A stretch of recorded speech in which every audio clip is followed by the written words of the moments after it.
একটা accident case. জানা গিয়েছে এই মহিলা একজন রাতের প্রজাপতি ছিল। আই মিন, নাইট ক্লাবে নাচ গান করত। মহিলার লাশ সকালে নদীর তীরে পাওয়া গিয়েছিল। নাইট ক্লাবের মালিক সুজনের সাথে তার সম্পর্ক ছিল। তিনি রাতে ক্লাবের নাচ গান শেষ করে অতিরিক্ত ড্রিঙ্ক করে মাতাল অবস্থায় সুজনের গাড়ি চালাচ্ছিলেন, যার দরুন নিজের ব্যালেন্স ঠিক রাখতে পারেননি। মাতাল অবস্থায় গাড়ি চালানোর জন্য তার অ্যাক্সিডেন্ট হয়, আর তিনি সিটকে নদীর তীরে গিয়ে পড়ে। মহিলাটার পরিবারের সদস্যদের জানিয়েছো তার মৃত্যুর ব্যাপারে? তার পরিবার বলতে শুধুমাত্র নিজের একটা বোন রয়েছে, যিনি হসপিটালে অ্যাডমিট রয়েছেন। বোনের চিকিৎসার খরচ জোগাতেই তাকে নাইট ক্লাবে নাচ গান করতে হতো। তুমি এখানে থাকো, আমি হসপিটাল থেকে একবার ঘুরে আসি। ঠিক আছে স্যার, আসুন। সাফায়াত থানা থেকে বেরিয়ে নিজের বাইক নিয়ে সোজা হসপিটালে চলে আসে। সাফায়াত ডক্টরের সাথে কথা বলে জানতে পারে পেশেন্টের নাম মিলি, ক্যান্সারে আক্রান্ত। কিছুক্ষণ আগে তাকে ঘুমের ইনজেকশন দেওয়া হয়েছে, যার কারণে সাফায়াত মহিলাটির সাথে দেখা করতে পারে না। সে সোজা হসপিটাল থেকে বেরিয়ে সেলুনে চলে যায়। সেলুনে গিয়ে চেয়ারে বসতেই নাপিত সাফায়াতের চুলে কাঁচি চালাতে চালাতে বলল। স্যার, আপনি কি বিবাহিত? নাপিতের প্রশ্নে চমকে ওঠে সাফায়াত। সে মনে মনে বলল। আশ্চর্য, আমি কি আজ বাসা থেকে বিবাহিতদের ট্যাগ লাগিয়ে বেরিয়েছি? অতঃপর সাফায়াত তার সামনে থাকা আয়নায় ভালো করে নিজেকে দেখে বলল। না, শরীরের কোথাও কোনো প্রকার আচরের চিহ্ন নেই। তাহলে লোকটা কিসের ভিত্তিতে অনুমান করলো যে আমি বিবাহিত? সাফায়াতের থেকে রেসপন্স না পেয়ে নাপিত আবারও বলল। স্যার, আপনি নিশ্চয়ই নতুন নতুন বিয়ে করেছেন। নতুন নতুন বিয়ে করলে ছেলেদের সাথে একটু একটু হয় এরকম। আমার সাথে এরকম হয়েছিল স্যার। সাফায়াত নাপিতকে ধমক দিয়ে বলল। তখন থেকে কি যা তা বকে যাচ্ছ? আমি কি একবারও বলেছি যে আমি বিবাহিত? নাপিত তৎক্ষণাৎ সাফায়াতের মাথা থেকে কিছু একটা নিয়ে সাফায়াতের হাতে দিয়ে বলল। তাহলে এটা কি স্যার? সাফায়াত বড় বড় চোখ করে বলল। উকুন? আমার মাথায় উকুন আসলো কোথা থেকে? আমারও ঠিক একই প্রশ্ন। সাধারণত মেয়েদের মাথায় উকুন থাকে, আর নতুন নতুন বিয়ের পর উকুন বাবা বইয়ের মাথা থেকে জামাইয়ের মাথায় রক্তের স্বাদ নিতে আসে। এখন আপনি যদি বিবাহিত না হয়ে থাকেন, তাহলে আপনার মাথায় উকুন আসলো কোথা থেকে? যত সব ফালতু লজিক তোমার। শুধু যে বউয়ের মাথা পুরুষের মাথায় উকুন আসে এই কথা ভিত্তিহীন। উকুন হচ্ছে মহিলাদের মতো পাড়া বেড়ানোর স্বভাব। আমার বাসায় আম্মি বোন কাজের খালা রয়েছে, হতেও পারে তাদের কারো মাথা থেকে আমার মাথায় উকুন এসেছে। কথাটা অবশ্য মন্দ বলেননি স্যার। আপনি এক কাজ করুন, দোকান থেকে উকুননাশক তেল বা শ্যাম্পু কিনে নিয়ে যান আপনার মা বোনের জন্য। দেখবেন উকুনের বংশ একেবারে নির্বংশ হয়ে যাবে। সাফায়াত মনে মনে বলল। এই বেয়াদব অসম মেয়েটার জন্য আজ আমার মাথা কাটা গেল। মেয়েটার জন্য কোথাও গিয়ে শান্তি নেই। আম্মি, নোজাইফা, এমনকি মাজেদা খালার মাথায়ও কোনো উকুন নেই। ওই গাইয়া মেয়েটা গ্রাম থেকে মাথায় উকুন নিয়ে এসেছে, হাঁটু পর্যন্ত লম্বা চুল, অথচ না পারে ভালো করে চুল আঁচড়াতে, না পারে ভেজা চুল ভালো করে মুছতে, না পারে চুলের যত্ন নিতে। সে আবার হাঁটু পর্যন্ত লম্বা চুল রেখেছে। আজ বাসায় ফিরে অশুভ মেয়েটার লম্বা চুলগুলো যদি কাঁচি দিয়ে কেটে আমি কাটিং না করেছি, তাহলে আমার নামও সাফায়াত দেওয়ান নয়। সাফায়াত সবে সেলুন থেকে বেরিয়েছে এমন সময় হসপিটাল থেকে কল আসে। সাফায়াত ডক্টরকে বলে এসেছিল মিলির জ্ঞান ফিরলে সে যেন তাকে কল করে জানিয়ে দেয়। ডক্টরের কল পেয়ে সাফায়াত আবারও হসপিটালে ছুটে যায়। হসপিটালের সাদা বেডের উপর মিলির নিথর দেহ পড়ে রয়েছে, তার চোখ থেকে অঝরে পানি পড়ছে। সাফায়াত এগিয়ে গিয়ে একটা টুলের উপর বসলো, যা দেখে মিলে উঠে বসার চেষ্টা করলো। একজন নার্স এসে মিলিকে উঠে বসতে সাহায্য করলো। মিলি বালিশে হেলান দিয়ে বসে বলল। আমি জানি পুলিশ, আপনি এখানে কেন এসেছেন। পুলিশ কথাটা শুনে সাফায়াতের চোখের সামনে সুরার মায়াবী চেহারাটা ভেসে উঠল। একমাত্র সুরাই তাকে সুন্দর বেডা মানুষ পুলিশ কিসব আনকমন নামে ডাকে।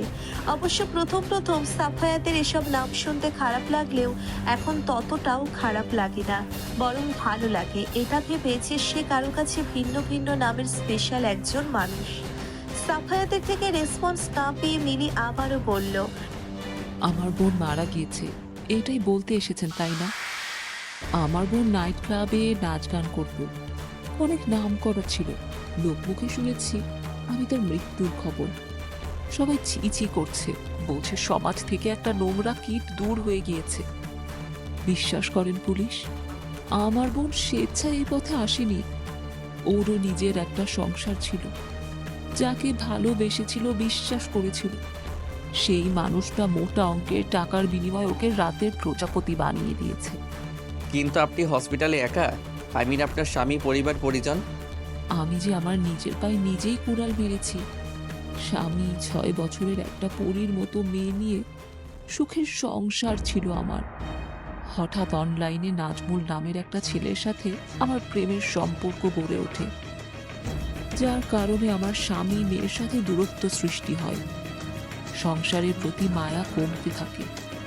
এক পর্যায়ে আমি সংসারের মায়া, স্বামী সন্তানের মায়া ত্যাগ করে বাড়ি থেকে টাকা পয়সা গহনা চুরি করে নাজমুলের কাছে চলে আসি।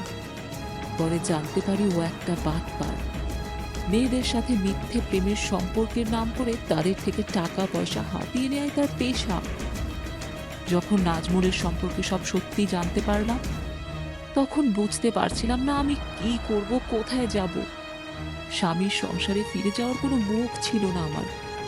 তাই সেদিন রাতে আমি ব্রিজ থেকে ঝাঁপ দিয়ে আত্মহত্যা করতে যাই।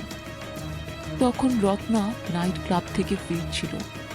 আমাকে ব্রিজের উপর দেখে সে দৌড়ে এসে আমাকে বাঁচিয়ে নেয়, আমাকে তার বোনের পরিচয় দেয়।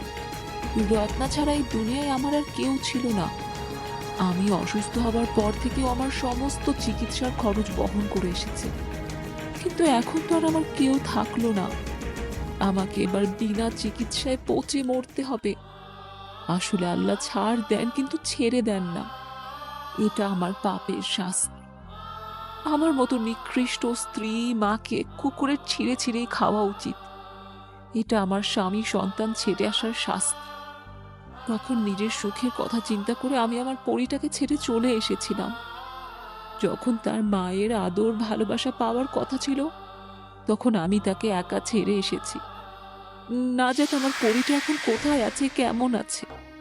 পরিটার কথা খুব মনে পড়ে আমার, কিন্তু তাদের কাছে ফিরে যাবার কোনো মুখ নেই আমার।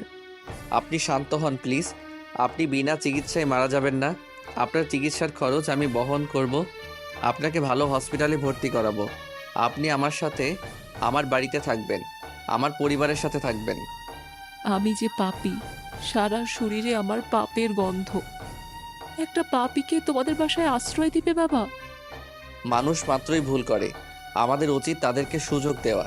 আপনি আপনার ভুল বুঝতে পেরেছেন, আপনার মধ্যে অনুশোচনার সৃষ্টি হয়েছে, এটাই অনেক।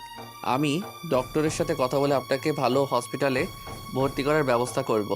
চেষ্টা করব আপনাকে সুন্দর একটা জীবন উপহার দেওয়ার। এখন আপনি বিশ্রাম করুন, আসছি আমি। রাতে সাফায়াত বাসায় ফিরে দেখে তার রুমে কোথাও সুরা নেই। তৎক্ষণাৎ তার সকালের ঘটনা মনে পড়ে যায়। সাফায়াত বুঝতে পারে সুরা ভয়ে তার রুমে আসেনি। কেমন যেন ফাঁকা ফাঁকা লাগে সাফায়াতের।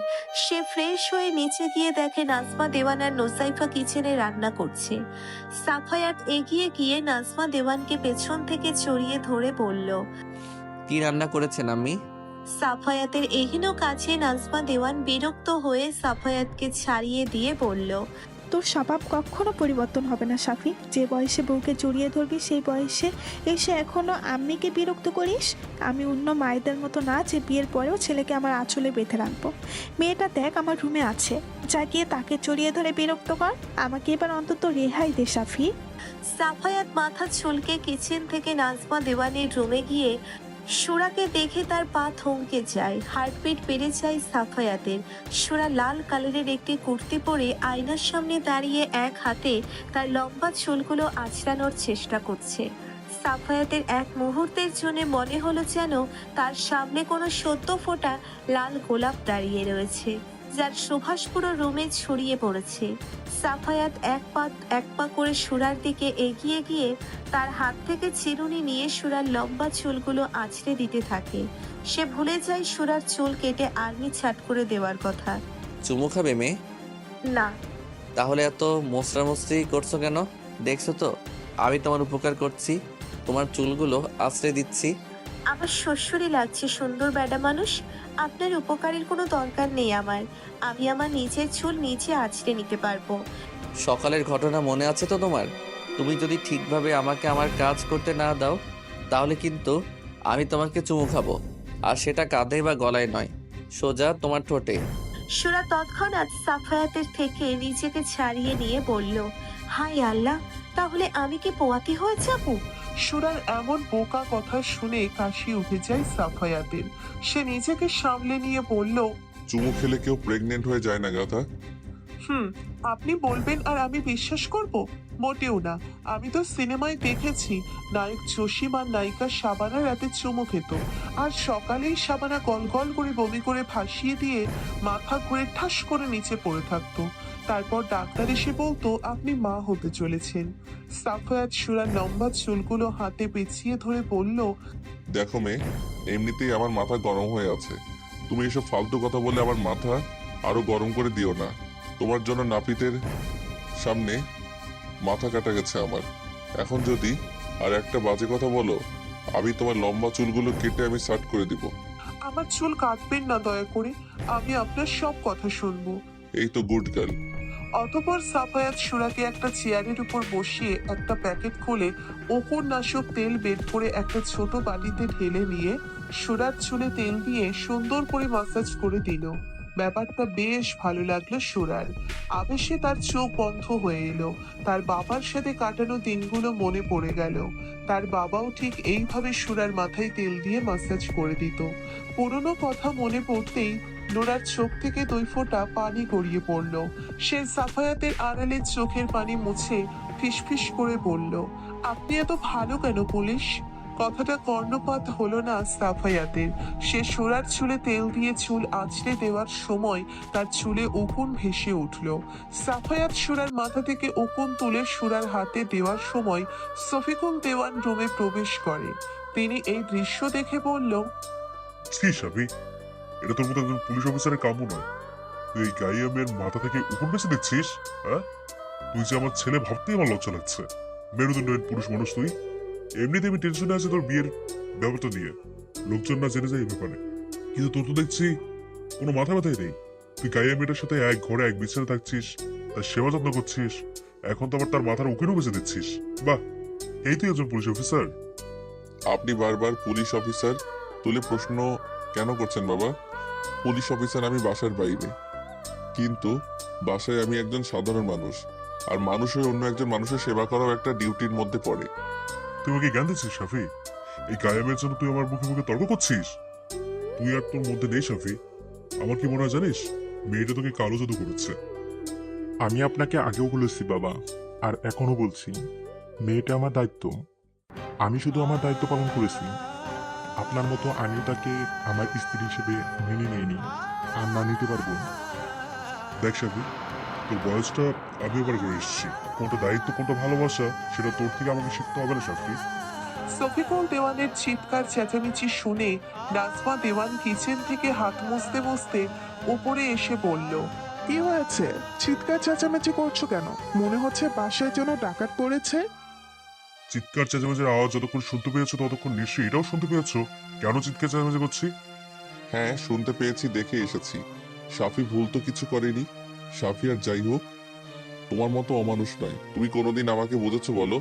না কোনোদিন আমার কোনো কাজে হেল্প করছো? কোনোদিন তো এক গ্লাস পানি ঢেলেও খাওনি। এমনকি আমার প্রেগনেন্সির সময়টাতে তোমাকে আমার পাশে পাইনি। অথচ এই সময়টাতে সব মেয়েরা চায় তাদের স্বামী তার পাশে থাকুক, তাকে সময় দিক, তাকে বুঝুক। কিন্তু তুমি মনে করো মেয়েদের কাজে সাহায্য করলে পুরুষের জাত চলে যায়, তারা মেরুদণ্ডহীন হয়ে যায়।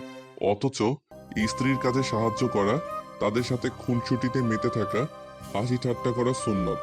অবশ্য তুমি তো নামাজ কালামই পড়ো না। তোমাকে আর হাদিসের কথা বলে কি লাভ? মরার তো কোনো ভয় নেই তোমার। থাকলে কি আর একটা পবিত্র সম্পর্ক ভাঙার জন্য সবসময় নিজের ছেলেকে ফোর্স করতে পারতে? তুমি কিন্তু অনেক বেশি কথা বলছো নাজমা। তোমাকে বেশি কথা আমি কখনো কোনোদিনও বলিনি। এই বাড়ি, ধন দৌলত সব আমার নিজের হওয়ার পরেও আমি কিন্তু কখনো নিজের বলে দাবি করিনি। যদি বেশিই বলতাম তাহলে তোমার মতো অমানুষের সংসার করতাম না, কিন্তু আমি সেসব কিছুই করিনি। কারণ কি জানো, আমার কাছে টাকা পয়সার থেকে সম্পর্কের মূল্য অনেক বেশি, কিন্তু তোমার কাছে সম্পর্কের কোনো মূল্য নেই। নাজমা দেওয়ানের কথার পিঠে শফিকুল দেওয়ান কোনো কথা না বলে চুপচাপ তার রুমে চলে গেল। তার যাওয়ার পানে তাকিয়ে নাজমা দেওয়ানও কিছু না বলে চোখের পানি মুছে রুম থেকে বেরিয়ে গেলেন। সে রাতে আর কারো খাওয়া হলো না। অবশ্য নাজমা দেওয়ান ডাইনিং টেবিলে সবার খাবার গুছিয়ে রেখে এসেছিলেন, কিন্তু কেউই খেতে আসেনি। সাফায়াত নিচে ডিনারের জন্য গিয়ে দেখে যেরকম খাবার সেরকমই রয়েছে, যা দেখে সে নিজেও রুমে চলে এলো। সব কিছুতে কেন জানি তার বিরক্ত লাগছে। সাফায়াত বিছানায় গা এড়িয়ে দিয়ে বিরক্তিতে এপাশ ওপাশ করতে লাগলো। সে বুঝে উঠতে পারছে না বিরক্তির কারণ। সে নিজের চুল টেনে ধরে পড়ল। তার মানে আমার সব বিরক্তিকর কারণ কি ওই গাইয়া মেয়েটা? উফ, এই বেয়াদব অশুভ মেয়েটা আমাকে জ্বালিয়ে মারছে, কিছুতেই আমাকে শান্তি দিচ্ছে না। এতদিন আমার সাথে থেকে আমাকে জ্বালিয়ে মেরেছে, আর আজ আমার দূরে থেকেও আমাকে জ্বালিয়ে মারছে। ধ্যাত, আমি কেন ভাবছি ওই বেয়াদব অশুভ মেয়েটার কথা? আমি তো নিজেই চেয়েছি ও আমার থেকে দূরে থাকুক। এই জন্য সকালে মেয়েটাকে ভয় দেখিয়েছি। মেয়েটা আমার সাথে নেই, আমার তো খুশি হবার কথা, আমার শান্তি করে ঘুমানোর কথা, অথচ আমি না পারছি মেয়েটার কথা ভুলতে, আর না পারছি শান্তি করে ঘুমাতে। মনটা বড্ড অশান্ত লাগছে আমার। তাহলে কি বাবার কথাই সত্যি হয়ে গেল? আমার মন কি ওই বেয়াদব অশুভ মেয়েটার হয়ে গেল? না না, এটা কিছুতেই হতে পারে না। ও গড, আমি কেন ভাবছি মেয়েটার কথা? সে তো আমাকে ছেড়ে দিব্যি ভালো রয়েছে। আমি যে রাতে খাইনি সে খেয়ালও নেই তার। আবার আমাকে তার স্বামী বলে দাবি করে। শুনেছি বাঙালি মেয়েরা নাকি স্বামীকে অনেক ভালোবাসে, শ্রদ্ধা করে। স্বামী না খেয়ে থাকলে স্ত্রীও নাকি খায় না, কিন্তু মেয়েটা তো ঠিকই খেয়েছে। আরে আমি না হয় তাকে স্ত্রী হিসেবে মানি না, কিন্তু সে তো আমাকে স্বামী হিসেবে মনে প্রাণে মেনে নিয়েছে, তাই না? সে কিভাবে পারলো আমাকে ছেড়ে নিজে খেয়ে নিতে? দেখ, আমি আবারও ভাবছি মেয়েটার কথা। আমি আর একবারও মেয়েটার কথা ভাববো না। বলেই সাফায়াত বিছানার এপাশ ওপাশ করতে লাগলো, কিন্তু ঘুম যেন তার সাথে আজ লুকোচুরি খেলছে। কিছুতেই তার চোখে ঘুম ধরা দিতে চাইছে না। সাফায়াত বিছানা থেকে উঠে কিছুক্ষণ বসে থেকেও নিজেকে শান্ত করতে পারল না। এক পর্যায়ে এসে বিছানা থেকে নেমে গুটি গুটি পায়ে নাজমা দেওয়ানের রুমের দিকে অগ্রসর হতে লাগলো। সে ভেবেছিল হয়তো সুরা ঘুমিয়ে পড়েছে, কিন্তু সাফায়াত দরজার সামনে এসে দেখলো রুমের লাইট এখনো অফ হয়নি। তার আম্মি সুরা দুজনেই জেগে রয়েছে। নাজমা দেওয়ানের হাতে খাবারের প্লেট রয়েছে। তার চেহারার ভাবভঙ্গি দেখে বোঝাই যাচ্ছে সে কোনো কিছুর জন্য বিরক্ত হয়ে আছে সুরার উপর। সে বিরক্তি নিয়ে বলল, অনেক রাত হয়েছে, খেয়ে নে মা। সেই সন্ধ্যায় একটু যা ভাত খেয়েছিস, ক্ষুধা লাগেনি তোর? লেগেছে, কিন্তু আমি খাবো না মা। আপনি বললেন পুলিশ রাতে খায়নি, পুলিশ না খেলে আমিও খাবো না। শ্বশুর আব্বা রাগ করে খায়নি বলে আপনিও খাননি, আবার সুন্দর বেটা মানুষও রাগ করে খায়নি, তাহলে আমি কেন খাবো মা? এবার কিন্তু তোর পিঠে খুন্তির মার পড়বে সুরা। খাওয়ার ব্যাপারে আমি সাফি নুজাইফাকেও ছাড় দিই না। খাবারে অনিয়ম করলে আচ্ছা করে কান মলে দিই। এখন কিন্তু তোর সাথেও সেটাই করব, যেটা সাফি নুজাইফার সাথে করি। মার খাওয়ার অভ্যেস আছে আমার মা। চাচির সংসারে থাকতে প্রতিনিয়ত মার খেতে হয়েছে। আপনি মারেন মা, আমি সয়ে নিতে পারবো। নাজমা দেওয়ান কিছু বলতে যাবে তার আগেই তার চোখ যায় দরজায় দাঁড়িয়ে থাকা সাফায়াতের দিকে।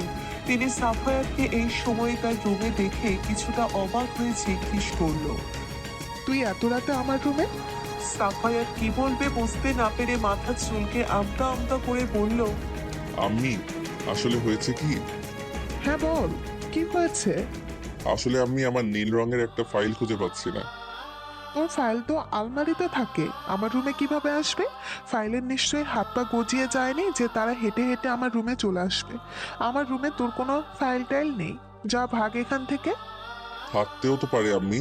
এই যে দস্যি মেয়েটা সারাক্ষণ আমার রুমে টই টই করে ঘুরে বেড়ায়, হতেও পারে মেয়েটা আমার রুম থেকে ফাইল এনে কোথাও ফেলে দিয়েছে। সাফায়াতের কথা শুনে সুরা চেঁচিয়ে বলল, সব মিছে কথা মা, আমি কারো কোনো ফাইলে হাত দিইনি। আর হাত দিব কিভাবে মা? আমি তো লোলা হয়ে আছি। পুলিশ শুধু শুধু আমার নামে বদনাম করছে। সাফায়াত তৎক্ষণাৎ সুরার দিকে তেড়ে এসে বলল, এই মেয়ে, তুমি একদম চুপ থাকবে। তুমি যত নষ্টের গোড়া, তোমার জন্য সব হয়েছে। আমি কি করলাম পুলিশ? সাফায়াত সুরার হাত ধরে বলল, তুমি আমার সাথে রুমে চলো। তুমি যেহেতু ফাইল হারিয়েছ, সেহেতু তোমাকে ফাইল খুঁজে দিতে হবে। নাজমা দেওয়ান তৎক্ষণাৎ সাফায়াতের হাত ছাড়িয়ে বলল, ও কোথাও যাবে না। কেন আম্মি? রাত প্রায় 11টা বাজতে চলেছে। তুই খাসনি বলে মেয়েটা এখনো খায়নি, মেডিসিন নেয়নি। তুই রুমে যা, আমি সুরাকে ভাত খাইয়ে মেডিসিন দিয়ে তারপর তোর রুমে গিয়ে ফাইল খুঁজে দিব। নাজমা দেওয়ানের কথা শুনে সাফায়াত নিজেকে নিজেই গালি দিয়ে বলল, তুই শুধু শুধু বাচ্চা মেয়েটাকে ভুল বুঝলি। তোর জন্য মেয়েটা না খেয়ে বসে আছে, আর তুই কিনা সি সি, এটা তোর কাম্য নয় সাফি। কি হলো চাঁদ, তুইও গিয়ে কিছু খেয়ে নে। রাতে না খেয়ে থাকতে হয় না সাফি। আমার খেতে ইচ্ছে করছে না আম্মি। আমি তো সুরার জন্য পাতলা খিচুড়ি আর ডিম করেছি, কিন্তু তুই তো পাতলা খিচুড়ি খাস না, তোর ঝরঝরে খিচুড়ি পছন্দ। তুই বরং নিচে গিয়ে খাবার নিয়ে আয়, আমি সুরাকে খাইয়ে দিয়ে তোকেও খাইয়ে দিব। একদিন পাতলা খিচুড়ি খেলে কিছু হবে না আম্মি, আমি না হয় আজ পাতলা খিচুড়ি খেলাম। সাফায়াতের কথায় নাজমা দেওয়ান খুব খুশি হন। তিনি এক লোকমা খাবার সুরার গালি দিচ্ছেন, অন্য লোকমা সাফায়াতের গালি। সাফায়াত সুরা দুজনে তৃপ্তি সহকারে খাবার খাচ্ছে, এমন সময় নোসাইফা এসে বলল, বাহ আম্মি বাহ, নিজের ছেলে ছেলের বউকে খাইয়ে দিচ্ছেন, আর আমি যে না খেয়ে আছি সেদিকে কারোই খেয়াল নেই না। আপনার ছেলে আর ছেলের বউই আপনার আপন হয়ে গেল আম্মি। আমার কথা এভাবে ভুলে গেলেন আম্মি? সাফায়াত দেখল নোসাইফা বেশ রেগে আছে, চোখে পানি টলটল করছে। সাফায়াত নোসাইফাকে আরো রাগিয়ে দিতে বলল, তুই কবে আমাদের আপন ছিলি বলতো? তুই সত্যি আমাদের নিজেদের কেউ না। তোকে তো আমরা ব্রিজের তলা থেকে কুড়িয়ে পেয়েছিলাম। নোসাইফা দৌড়ে এসে সাফায়াতের বুকে এলো পাথারি কিল ঘুষি মেরে বলল, তুমি আমাদের পরিবারের কেউ না। তোমাকে তো আমরা ওই যে বেদের মেয়েকে চাল দেওয়ার বিনিময়ে কিনে এনেছিলাম। সাফায়াত নোসাইফাকে এক হাতে জড়িয়ে ধরে কপালে চুমু দিয়ে বলল, তাহলে তো আমি তোর ছোট, তাই না? হ্যাঁ, আজকে থেকে আমাকে আপু বলে ডাকবে। যথা আজ্ঞা মহারানী। নাজমা দেওয়ানের তার ছেলে মেয়েদের খুনসুটি দেখতে বড্ড ভালো লাগছে। নাজমা দেওয়ান তিনজনের মুখেই খাবার তুলে দিচ্ছেন। তিনি সাফায়াতকে পাতলা খিচুড়ি তৃপ্তি সহকারে খেতে দেখে অবাক হয়ে গিয়েছে। যে ছেলেটা পাতলা খিচুড়ি দেখলে নাক শীতকায়, সে আজ পাতলা খিচুড়ি তৃপ্তি সহকারে খাচ্ছে। ব্যাপারটা বেশ ভালো লাগে নাজমা দেওয়ানের। তিনি মনে মনে বললেন, আমি জানি সাফি, সুরা একটু একটু করে তোর মনের মালকিন হয়ে যাচ্ছে। সুরার শূন্যতা তুই উপলব্ধি করতে পেরেছিস, আর তাই তো ফাইলের বাহানায় সুরাকে নিজের কাছে নিয়ে যেতে এসেছিস। কিন্তু আমি সুরাকে যেতে দিব না। তুই আগে সুরাকে পুরোপুরি উপলব্ধি কর, সুরার মনটা আগে তোর হোক। তুই যেটা পুরোপুরি বুঝতে পারবি, সুরার মনটা যেন সুরার নয়, মনটা তোরই। সেদিন আমি নিজেই সুরাকে তোর হাতে তুলে দিব। নাজমা দেওয়ান সবাইকে খাইয়ে দিয়ে নিচে প্লেট রাখতে চায়। সাফায়াত এদিক ওদিক তাকিয়ে দেখে রুমে নোসাইফাও নাই। সাফায়াত এই সুযোগে সুরার দিকে এগিয়ে এসে সুরার হাত ধরে বলল, ঘুমোবে, রুমে চলো। আপনি অনেক খারাপ একটা লোক, আমি যাব না। তুমি তো আমাকে স্বামী হিসেবে মানো, তাই না? সুরা মাথা নাড়িয়ে সম্মতি দিল। তাহলে আমি খারাপের কি করেছি বলো তো? তোমাকে শুধু চুমু দিয়েছি, ইটস নর্মাল। চুমু দিলে স্বামীরা খারাপ হয়ে যায় না গাধা। এবার তো চলো। আমি যাব না। কত বড় বেয়াদব মেয়ে, বড়দের মুখে মুখে তর্ক করো। তুমি চাইছো আমি তোমাকে কোলে করে নিয়ে যাই, তাই না মেয়ে? আমি কখন বললাম আমাকে আপনি কোলে করে রুমে নিয়ে যান? আমি তো বলছি আমি আপনার সাথে যাব না, আমি মায়ের সাথে থাকবো। ওকে চলো তাহলে। বলে সাফায়াত সুরাকে কোলে তোলার আগেই নোসাইফা বলল, ভাইয়া, ভাবিমণি কখন বললো সে তোমার কোলে উঠতে চায়? তুই এখনো যাসনি? আমি তো ব্যালকনিতে ছিলাম। তুমি নাকি ভাবিমণিকে তোমার স্ত্রী হিসেবে মানো না? শুধু আমি কেন, পৃথিবীর কোনো পুরুষই এই বেয়াদব অসভ্য মেয়েকে নিজের স্ত্রী হিসেবে মানতে পারবে না। ও তাই নাকি? যাকে স্ত্রী হিসেবে মানো না তাকে তোমার রুমে নেওয়ার জন্য এত পায়তারা করছো কেন? আমার দায়িত্ব পালন করছি। তাছাড়া তুই খুব ভালো করে জানিস আমি নিজে অসুস্থ। মেয়েটা এখানে থাকলে আম্মির সমস্যা হবে। ও তাই বুঝি? তোর এত বোঝাবুঝির কোনো প্রয়োজন নেই। তুই যা ভাগ এখান থেকে। আমি তো আজ থেকে এখানেই থাকবো। এখানেই থাকবি মানে? যতদিন না ভাবিমণি পুরোপুরি সুস্থ হচ্ছে ততদিন আমি এখানেই থাকবো। ঠিক আছে, আমি যাচ্ছি তাহলে। মেয়েটার খেয়াল রাখিস। বলে সাফায়াত রুমের বাহিরে যাওয়ার জন্য পা বাড়াতেই নাজমা দেওয়ান মলিন মুখে রুমে প্রবেশ করে। তাকে দেখে সাফায়াত বিচলিত হয়ে জিজ্ঞেস করে, আপনাকে এমন দেখাচ্ছে কেন? কি হয়েছে আম্মি? তোর বাবা আমার উপর রাগ করে সে রুমের দরজা বন্ধ করে রেখেছে, আর এই পর্যন্ত দরজা খোলেনি। রাতে খায়ও নি। মানুষটার রাতের খাবার খেয়ে ওষুধ খেতে হয়, ওষুধও খায়নি। ওষুধ না খেলেও তার হার্টের সমস্যা দেখা যাবে। হয়তো আজ মানুষটাকে আমি একটু বেশিই বলে ফেলেছি। বলে চোখের পানি মুছলেন নাজমা দেওয়ান। নাজমা দেওয়ানের চোখের পানি সহ্য হলো না সুরার। মানুষটা যে তাকে বড্ড বেশি ভালোবাসে। সুরা বিছানা থেকে নেমে খোঁড়াতে খোঁড়াতে এসে নাজমা দেওয়ানকে জড়িয়ে ধরে তার চোখের পানি মুছে দিয়ে বলল, আমি বুঝতে পারছি মা, আমার জন্য এই পরিবারে অশান্তি সৃষ্টি হয়েছে। আব্বা আপনার সাথে কোর্ট করছে। আমি এই বাড়ি থেকে চলে গেলে হয়তো আপনারা ভালো থাকবেন মা। আমি বরং এই বাড়ি থেকে চলে যাই মা। আমার জন্য আপনাদের অশান্তি হোক, এটা আমি চাই না মা। তুই ইদানিং বড়দের মতো কথা বলতে শুরু করেছিস সুরা। ছোট মানুষ ছোট মানুষের মতো থাকবি। আর যদি কখনো এই বাড়ি ছেড়ে যাওয়ার কথা বলিস তাহলে আমি তোকে অনেক মার মারবো সুরা। যে হাতের খাবার তৃপ্তির সহকারে খাই, সে হাতের মারও তৃপ্তির সহকারে খেতে পারবো মা। আমার জন্যই তো আব্বার হাতে খাইনি, তাই না? আপনি খাবার নিয়ে আসেন মা, আমি নিজে আব্বার খাবার নিয়ে যাব। দরকার হলে তার হাতে পায়ে ধরবো। শফিকুল এমনিতেই তোকে পছন্দ করে না, তুই খাবার নিয়ে গেলে সে আরো রেগে যাবে মা। নাজমা দেওয়ানের কথা শুনে নোজাইফা বলল, ভাবিমণি যখন বলছে তখন দেন না আম্মি। ভাবিমণি যদি সব সময় বাবার থেকে দূরে দূরে থাকে, তাহলে বাবা তো কখনোই ভাবিমণিকে নিজের পুত্রবধূ হিসেবে মেনে নেবে না আম্মি। বরং ভাবিমণি যদি বাবার আশেপাশে থাকে, তার খেয়াল রাখে, বাবার আস্তে আস্তে ভাবিমণির প্রতি মায়া সৃষ্টি হবে। আর সেই মায়া থেকে একসময় ভালোবাসার সৃষ্টি হবে। এটা অবশ্য তুই ঠিকই বলেছিস, আমি আগে কখনো এমনটা ভেবে দেখিনি। ঠিক আছে, আমি খাবার নিয়ে আসছি। বলে নাজমা দেওয়ান নিচে চলে গেল। তার যাওয়ার সাথে সাথে সাফায়াত এসে নোজাইফার মাথায় চাটি মেরে বলল, ইদানিং খুব ভালোবাসা নিয়ে পড়ছিস মনে হয়। কি ব্যাপার? Something something?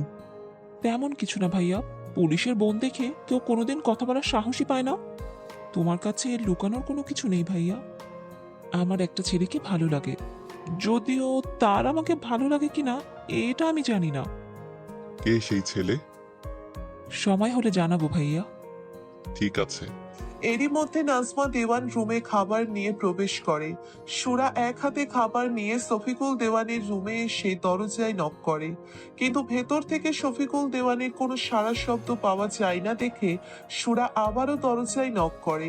এক পর্যায়ে শফিকুল দেওয়ান বিরক্ত হয়ে দরজা খুলে দিয়ে তার সামনে সুরাকে দেখে বলল, তুমি কেন এসছো আমার রুমে?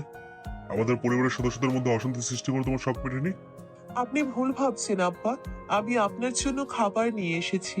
শফিকুল তৎক্ষণাৎ সুরার দিকে তেড়ে গিয়ে বলল, তোমার সাহস কি করে হয় আমাকে আব্বা ডাকার? ছোটবেলায় মা বাবাকে হারিয়েছি। আমাদের গ্রামের বড়লোক বাড়ির ছেলে মেয়েদের তাদের বাপ মা যখন হাত ধরে স্কুলে নিয়ে যেত, আমি চেয়ে চেয়ে দেখতাম। ওই ছেলে মেয়েদের জায়গায় নিজেকে কল্পনা করতাম। তখন খুব আফসোস হতো আমার। ভাবতাম, ইস, আমার বাবা মা যদি আমার সাথে থাকতো, তাহলে আমিও কাঁধে ব্যাগ ঝুলিয়ে স্কুলে যেতে পারতাম। কিন্তু সবার ভাগ্যে তো আর সবকিছু থাকে না। আমার ভাগ্যেও হয়তো বাপ মায়ের আদর ভালোবাসা লেখা ছিল না। গ্রামের লোকেরা বলতো বিয়ের পর নাকি শ্বশুর বাড়ি নিজের বাড়ি হয়ে যায়, নতুন করে বাবা মা পাওয়া যায়। সত্যিই আমি একজন মা পেয়েছি। বাপকে যদি মা ডাকতে পারি, তাহলে আপনাকে আব্বা ডাকতে পারবো না কেন? আপনার ডাক আমার সাথে আব্বা, খাবারের সাথে তো না। দরকার হলে আপনি আমাকে মারেন, কাটেন, তবুও আপনি না খেয়ে থাকবেন না আব্বা। মা বলল রাতের খাবার শেষ করে আপনার ঔষধ খেতে হবে। ঔষধ না খেলে তো আপনার অসুখ করবে। অতঃপর সুরা কিছু একটা ভেবে শফিকুলের দিকে নিচের গাল এগিয়ে দিয়ে বলল, এই যে আমি আমার গাল এগিয়ে দিলাম আপনার কাছে, আপনি আমাকে চর মারেন, তবুও খাবার খান আব্বা।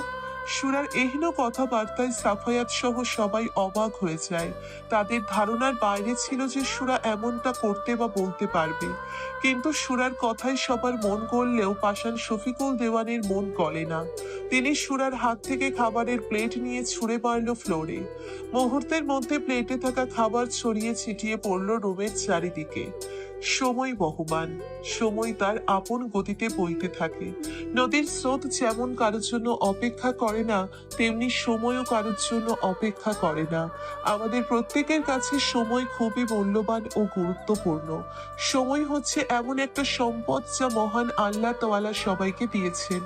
সময় যা একবার অতিক্রম করলে তার কখনো ফিরে আসে না। ঠিক যেন চোখের পলকে দিন থেকে রাত, রাত থেকে দিন, দিন থেকে সপ্তাহ, সপ্তাহ থেকে মাস পেরিয়ে যায়। দেখতে দেখতে সবার জীবন থেকে হারিয়ে যায় বেশ কয়েকদিন। এই কয়েকদিনে সবার জীবনে আমূল পরিবর্তন ঘটেছে। সুরা এখন পুরোপুরি সুস্থ হয়ে গিয়েছে। তার হাতের প্লাস্টার খুলে দেওয়া হয়েছে। সে এখন আগের মতো সারা বাড়ি টই টই করে ঘুরে বেড়ায়।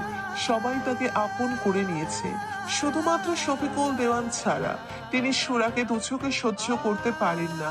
সেদিন অনেক আশা নিয়ে সুরা শফিকুল দেওয়ানের জন্য খাবার নিয়ে যায়, কিন্তু শফিকুল দেওয়ান যখন খাবার না খেয়ে নিচে ফেলে দেয়, সুরার কোমল হৃদয় ব্যথিত হয়ে ওঠে।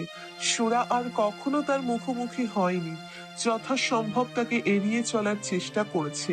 অবশ্য সাফায়াতের সাথেও আগের থেকে ভালো সম্পর্ক গড়ে উঠেছে।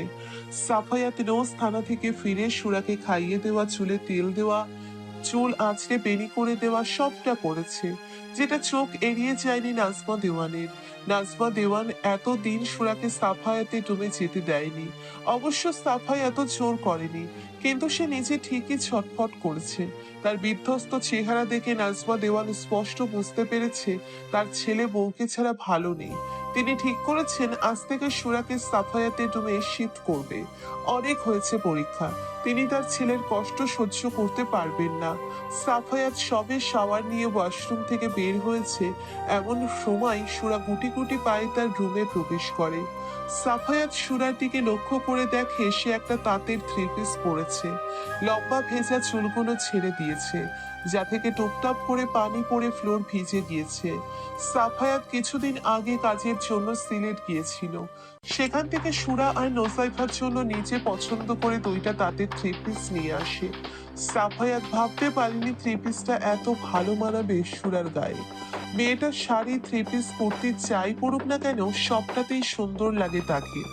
সাফায়াত বেশিক্ষণ তাকিয়ে থাকতে পারে না সুরার দিকে, সে নেশাগ্রস্ত হয়ে যায়। সাফায়াত নিজেকে সামলে নিয়ে সুরাকে ধমক দিয়ে বলল, এত সকালে শাওয়ার নিয়েছো কেন মেয়ে? অফিসে যাবে নাকি ভার্সিটিতে যাবে? কোনো উত্তর আসে না সুরার থেকে। সাফায়াত সুরার থেকে রেসপন্স না পেয়ে সুরার চুল নিজের হাতে পেঁচিয়ে তাকে নিচের দিকে টেনে নিয়ে বলল, সুস্থ হয়েছো?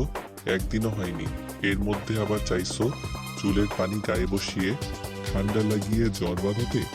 তুমি আমার একটা কথাও শোনো না মেয়ে। তোমাকে কতবার বলছি গোসল করে ভেজা চুল ভালো করে মুছে নিবে।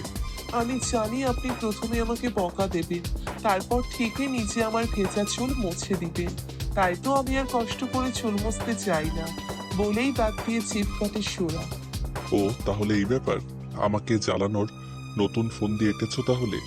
আমাকে তোমার বেতনভুক্ত কর্মচারী মনে হয়? হ্যাঁ, এই যে এতগুলো দিন থানা থেকে ফিরেই তোমার পিছনে সময় ব্যয় করেছি, খেটেছি। কয় টাকা বেতন দিয়েছো বলো? কয় টাকা দিয়েছো?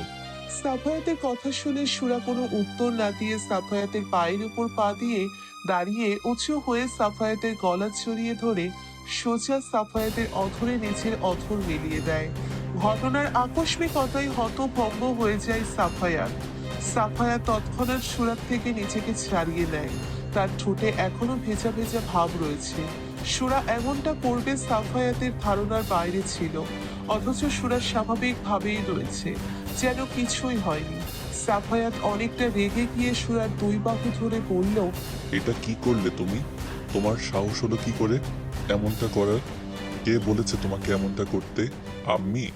না, আমি সিনেমায় দেখেছি নায়ক নায়িকার কাজ করে দেয়, তাই নায়িকা উপহার স্বরূপ নায়কের সাথে এমনটা করে। এতে তো নায়ক খুশি হয়, কিন্তু আপনি রাগ করছেন কেন পুলিশ? তুমি বের হও আমার রুম থেকে।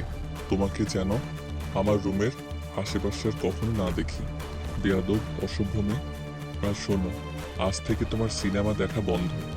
সিনেমা দেখে এসব উল্টাপাল্টা জিনিস মাথায় ঘুরপাক খাচ্ছে তোমার। বেয়াদব হয়ে যাচ্ছ দিন দিন। আপনার কাছে ভালো কবেই বা ছিলাম পুলিশ? আপনি তো সব সময়ই আমাকে বেয়াদব বলেন। সেদিন তো আপনি আমার সাথে কত খারাপ কাজ করলেন। কই আমি তো আপনাকে বেয়াদব বলিনি। তাহলে আমাকে কেন আপনি সবসময় বেয়াদব অসভ্য বলেন? সাফায়াত কিছু বলতে যাবে তার আগেই নোজাইফা এসে বলল, ভাবি মনি আম্মি তোমাকে নিচে ডাকছে। ঠিক আছে চলো। সুরার যাওয়ার পানে তাকিয়ে সাফায়াত দরজায় লাথি মেরে বলল, ড্যামিট, মেয়েটা দিন দিন আমাকে দুর্বল করে তুলছে। ও আমার কাছে আসলেই বেসামাল হয়ে যায় আমি। একদিকে বাবা চাইছে আমি মেয়েটাকে দূরে সরিয়ে দেই, আবার অন্যদিকে আম্মি চাইছে মেয়েটাকে আমি ভালোবেসে কাছে টেনে নেই। ও গড, কোন দিকে যাব আমি? মেয়েটাকে দূরে ঠেলে দিলে আম্মি কষ্ট পাবে, কাছে টেনে নিলে বাবা কষ্ট পাবে, কিন্তু আমি কি করব? আমার মনটা ইদানিং আমার কন্ট্রোলে নেই। শালা নিজের কে অন্যের কথা ভাবছে। এত বেপরোয়া মন তো আমার কখনো ছিল না। মেয়েটা কি সত্যি আমার দায়িত্ব নাকি ভালোবাসা? আজ মাসের 1 তারিখ। আরাবের দিনে নিজের ভার্সিটি পড়াশোনা নিয়ে ব্যস্ত থাকায় রাতে এসেছে সুরাকে পড়াতে। আরাবকে ড্রয়িং রুমে বসতে দেওয়া হয়েছে। এইখানে আরাব সুরাকে পড়াবে। আরাব নাজমা দেওয়ানের পাশের ফ্ল্যাটে থাকলেও কখনো তাদের বাসায় আসেনি। নাজমা দেওয়ানের বাসায় প্রথমবার আসা উপলক্ষে তিনি বিভিন্ন রকমের নাস্তা তৈরি করেছেন আরাবের জন্য। আরাব সবে কাটা চামচ দিয়ে একটা মিষ্টি মুখে তুলে নিয়েছে। এমন সময় সুরাকে সিঁড়ি বেয়ে নিচে নামতে দেখে তার হাত থেকে কাটা চামচ নিচে পড়ে যায়। সুরা বেগুনি কালারের 3 পিস পরেছে। চোখে হালকা কাজল আর ঠোঁটে হালকা লিপস্টিক দিয়ে হাঁটু পর্যন্ত লম্বা চুলগুলো ছেড়ে দিয়েছে। সুরাকে দেখে আরবের বুক ধুকপুক করে উঠল, যা আগে কখনো হয়নি। তার মনে হচ্ছে সুরা তার দেখা সবচেয়ে সুন্দরী মেয়ে। বড্ড হাসফাস লাগছে আরবের নিজের কাছে। এক পর্যায়ে আরব নিজেকে সামলে নিল। নাজমা দেওয়ান এসে সুরার সাথে আরবের পরিচয় করিয়ে দিল। পরিচয় পর্ব শেষ হলে আরব সুরাকে পড়াতে শুরু করলো, কিন্তু আরবের পড়ানোর প্রতি কোনো মন নেই। তার বেহায়া মন বারবার সুরাকে এক নজর দেখতে চাইছে। মন বলছে, দেখ না আরব, দেখে ক্ষতি কি? রাত 10টার সময় সাফায়াত এসে কলিং বেল দিলে মাজেদা গিয়ে দরজা খুলে দেয়। সাফায়াত রুমে প্রবেশ করতেই দেখতে পায় সুরা আজ সাজগোজ করেছে। বেশ অন্যরকম লাগছে তাকে। সে নিজের মতো করে পড়ছে।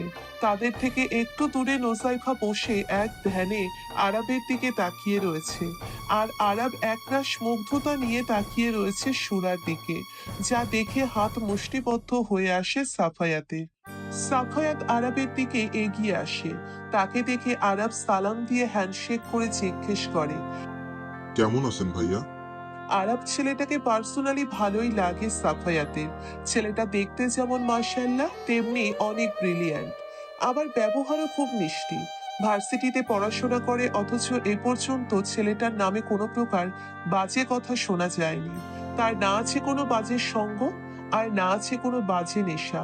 পড়াশোনার বাইরে ছেলেটা আর কিছুই চেনে না। সব মিলিয়ে অসাধারণ একটা ছেলে। কিন্তু সেই অসাধারণ বাচ্চা একটা ছেলেকে যেন আজ সাফায়াতের সহ্য হচ্ছে না। হিংসা হচ্ছে তার প্রতি। এক প্রকার বিরক্তি নিয়ে পড়ল। এই তো আলহামদুলিল্লাহ ভালো আছি। তুমি কেমন আছো? আমিও আলহামদুলিল্লাহ ভালো আছি ভাইয়া। পড়াশোনা কেমন চলছে তোমার? শুনেছি তুমি নাকি পড়াশোনা ছাড়া কিছুই বোঝো না। তা গার্লফ্রেন্ড আছে নাকি? আরব লজ্জা পেয়ে পড়ল। কি যে বলেন ভাইয়া? লজ্জা পাওয়ার কি আছে? বর্তমান ডিজিটাল যুগ, থাকতেই পারে। সাফায়াত মনে মনে চাইছে আরব বলুক আমার গার্লফ্রেন্ড আছে, কিন্তু তার ধারণা পাল্টে দিয়ে আরব বলল, পড়াশোনার সুবাদে অনেক মেয়েদের সাথে পরিচয় হয়েছে। অনেক সুন্দরী সুন্দরী মেয়ে প্রপোজ করছে, এমনকি তারা একান্তে ঘনিষ্ঠ মুহূর্ত কাটানোরও আহ্বান করেছে। কিন্তু আমার কাছে তাদেরকে বেহায়া ছাড়া আর কিছুই মনে হয়নি। আমি চেয়েছি একজন লজ্জাবতী নারী। লজ্জাবতী গাছের পাতায় যেমন সামান্য স্পর্শ পেলেও নিজেকে গুটিয়ে নেয়, আমিও চেয়েছি আমার জীবনে এমন এক লজ্জাবতী আসুক যে অন্য মেয়েদের মতো মডার্ন হয়ে শরীর দেখিয়ে ঘুরে বেড়াবে না। অন্য পুরুষের সাথে যার চলাফেরা থাকবে না, যার শরীরে শুধুমাত্র আমার স্পর্শ থাকবে, যে আমার সামান্য স্পর্শ পেলে লজ্জায় লাল হয়ে যাবে, আর আমি সেই লাজে রাঙা মুখের দিকে মুগ্ধ হয়ে তাকিয়ে থাকবো। এখনো পাওনি বুঝি তোমার লজ্জাবতীকে? আরব সুরার দিকে তাকিয়ে বলল।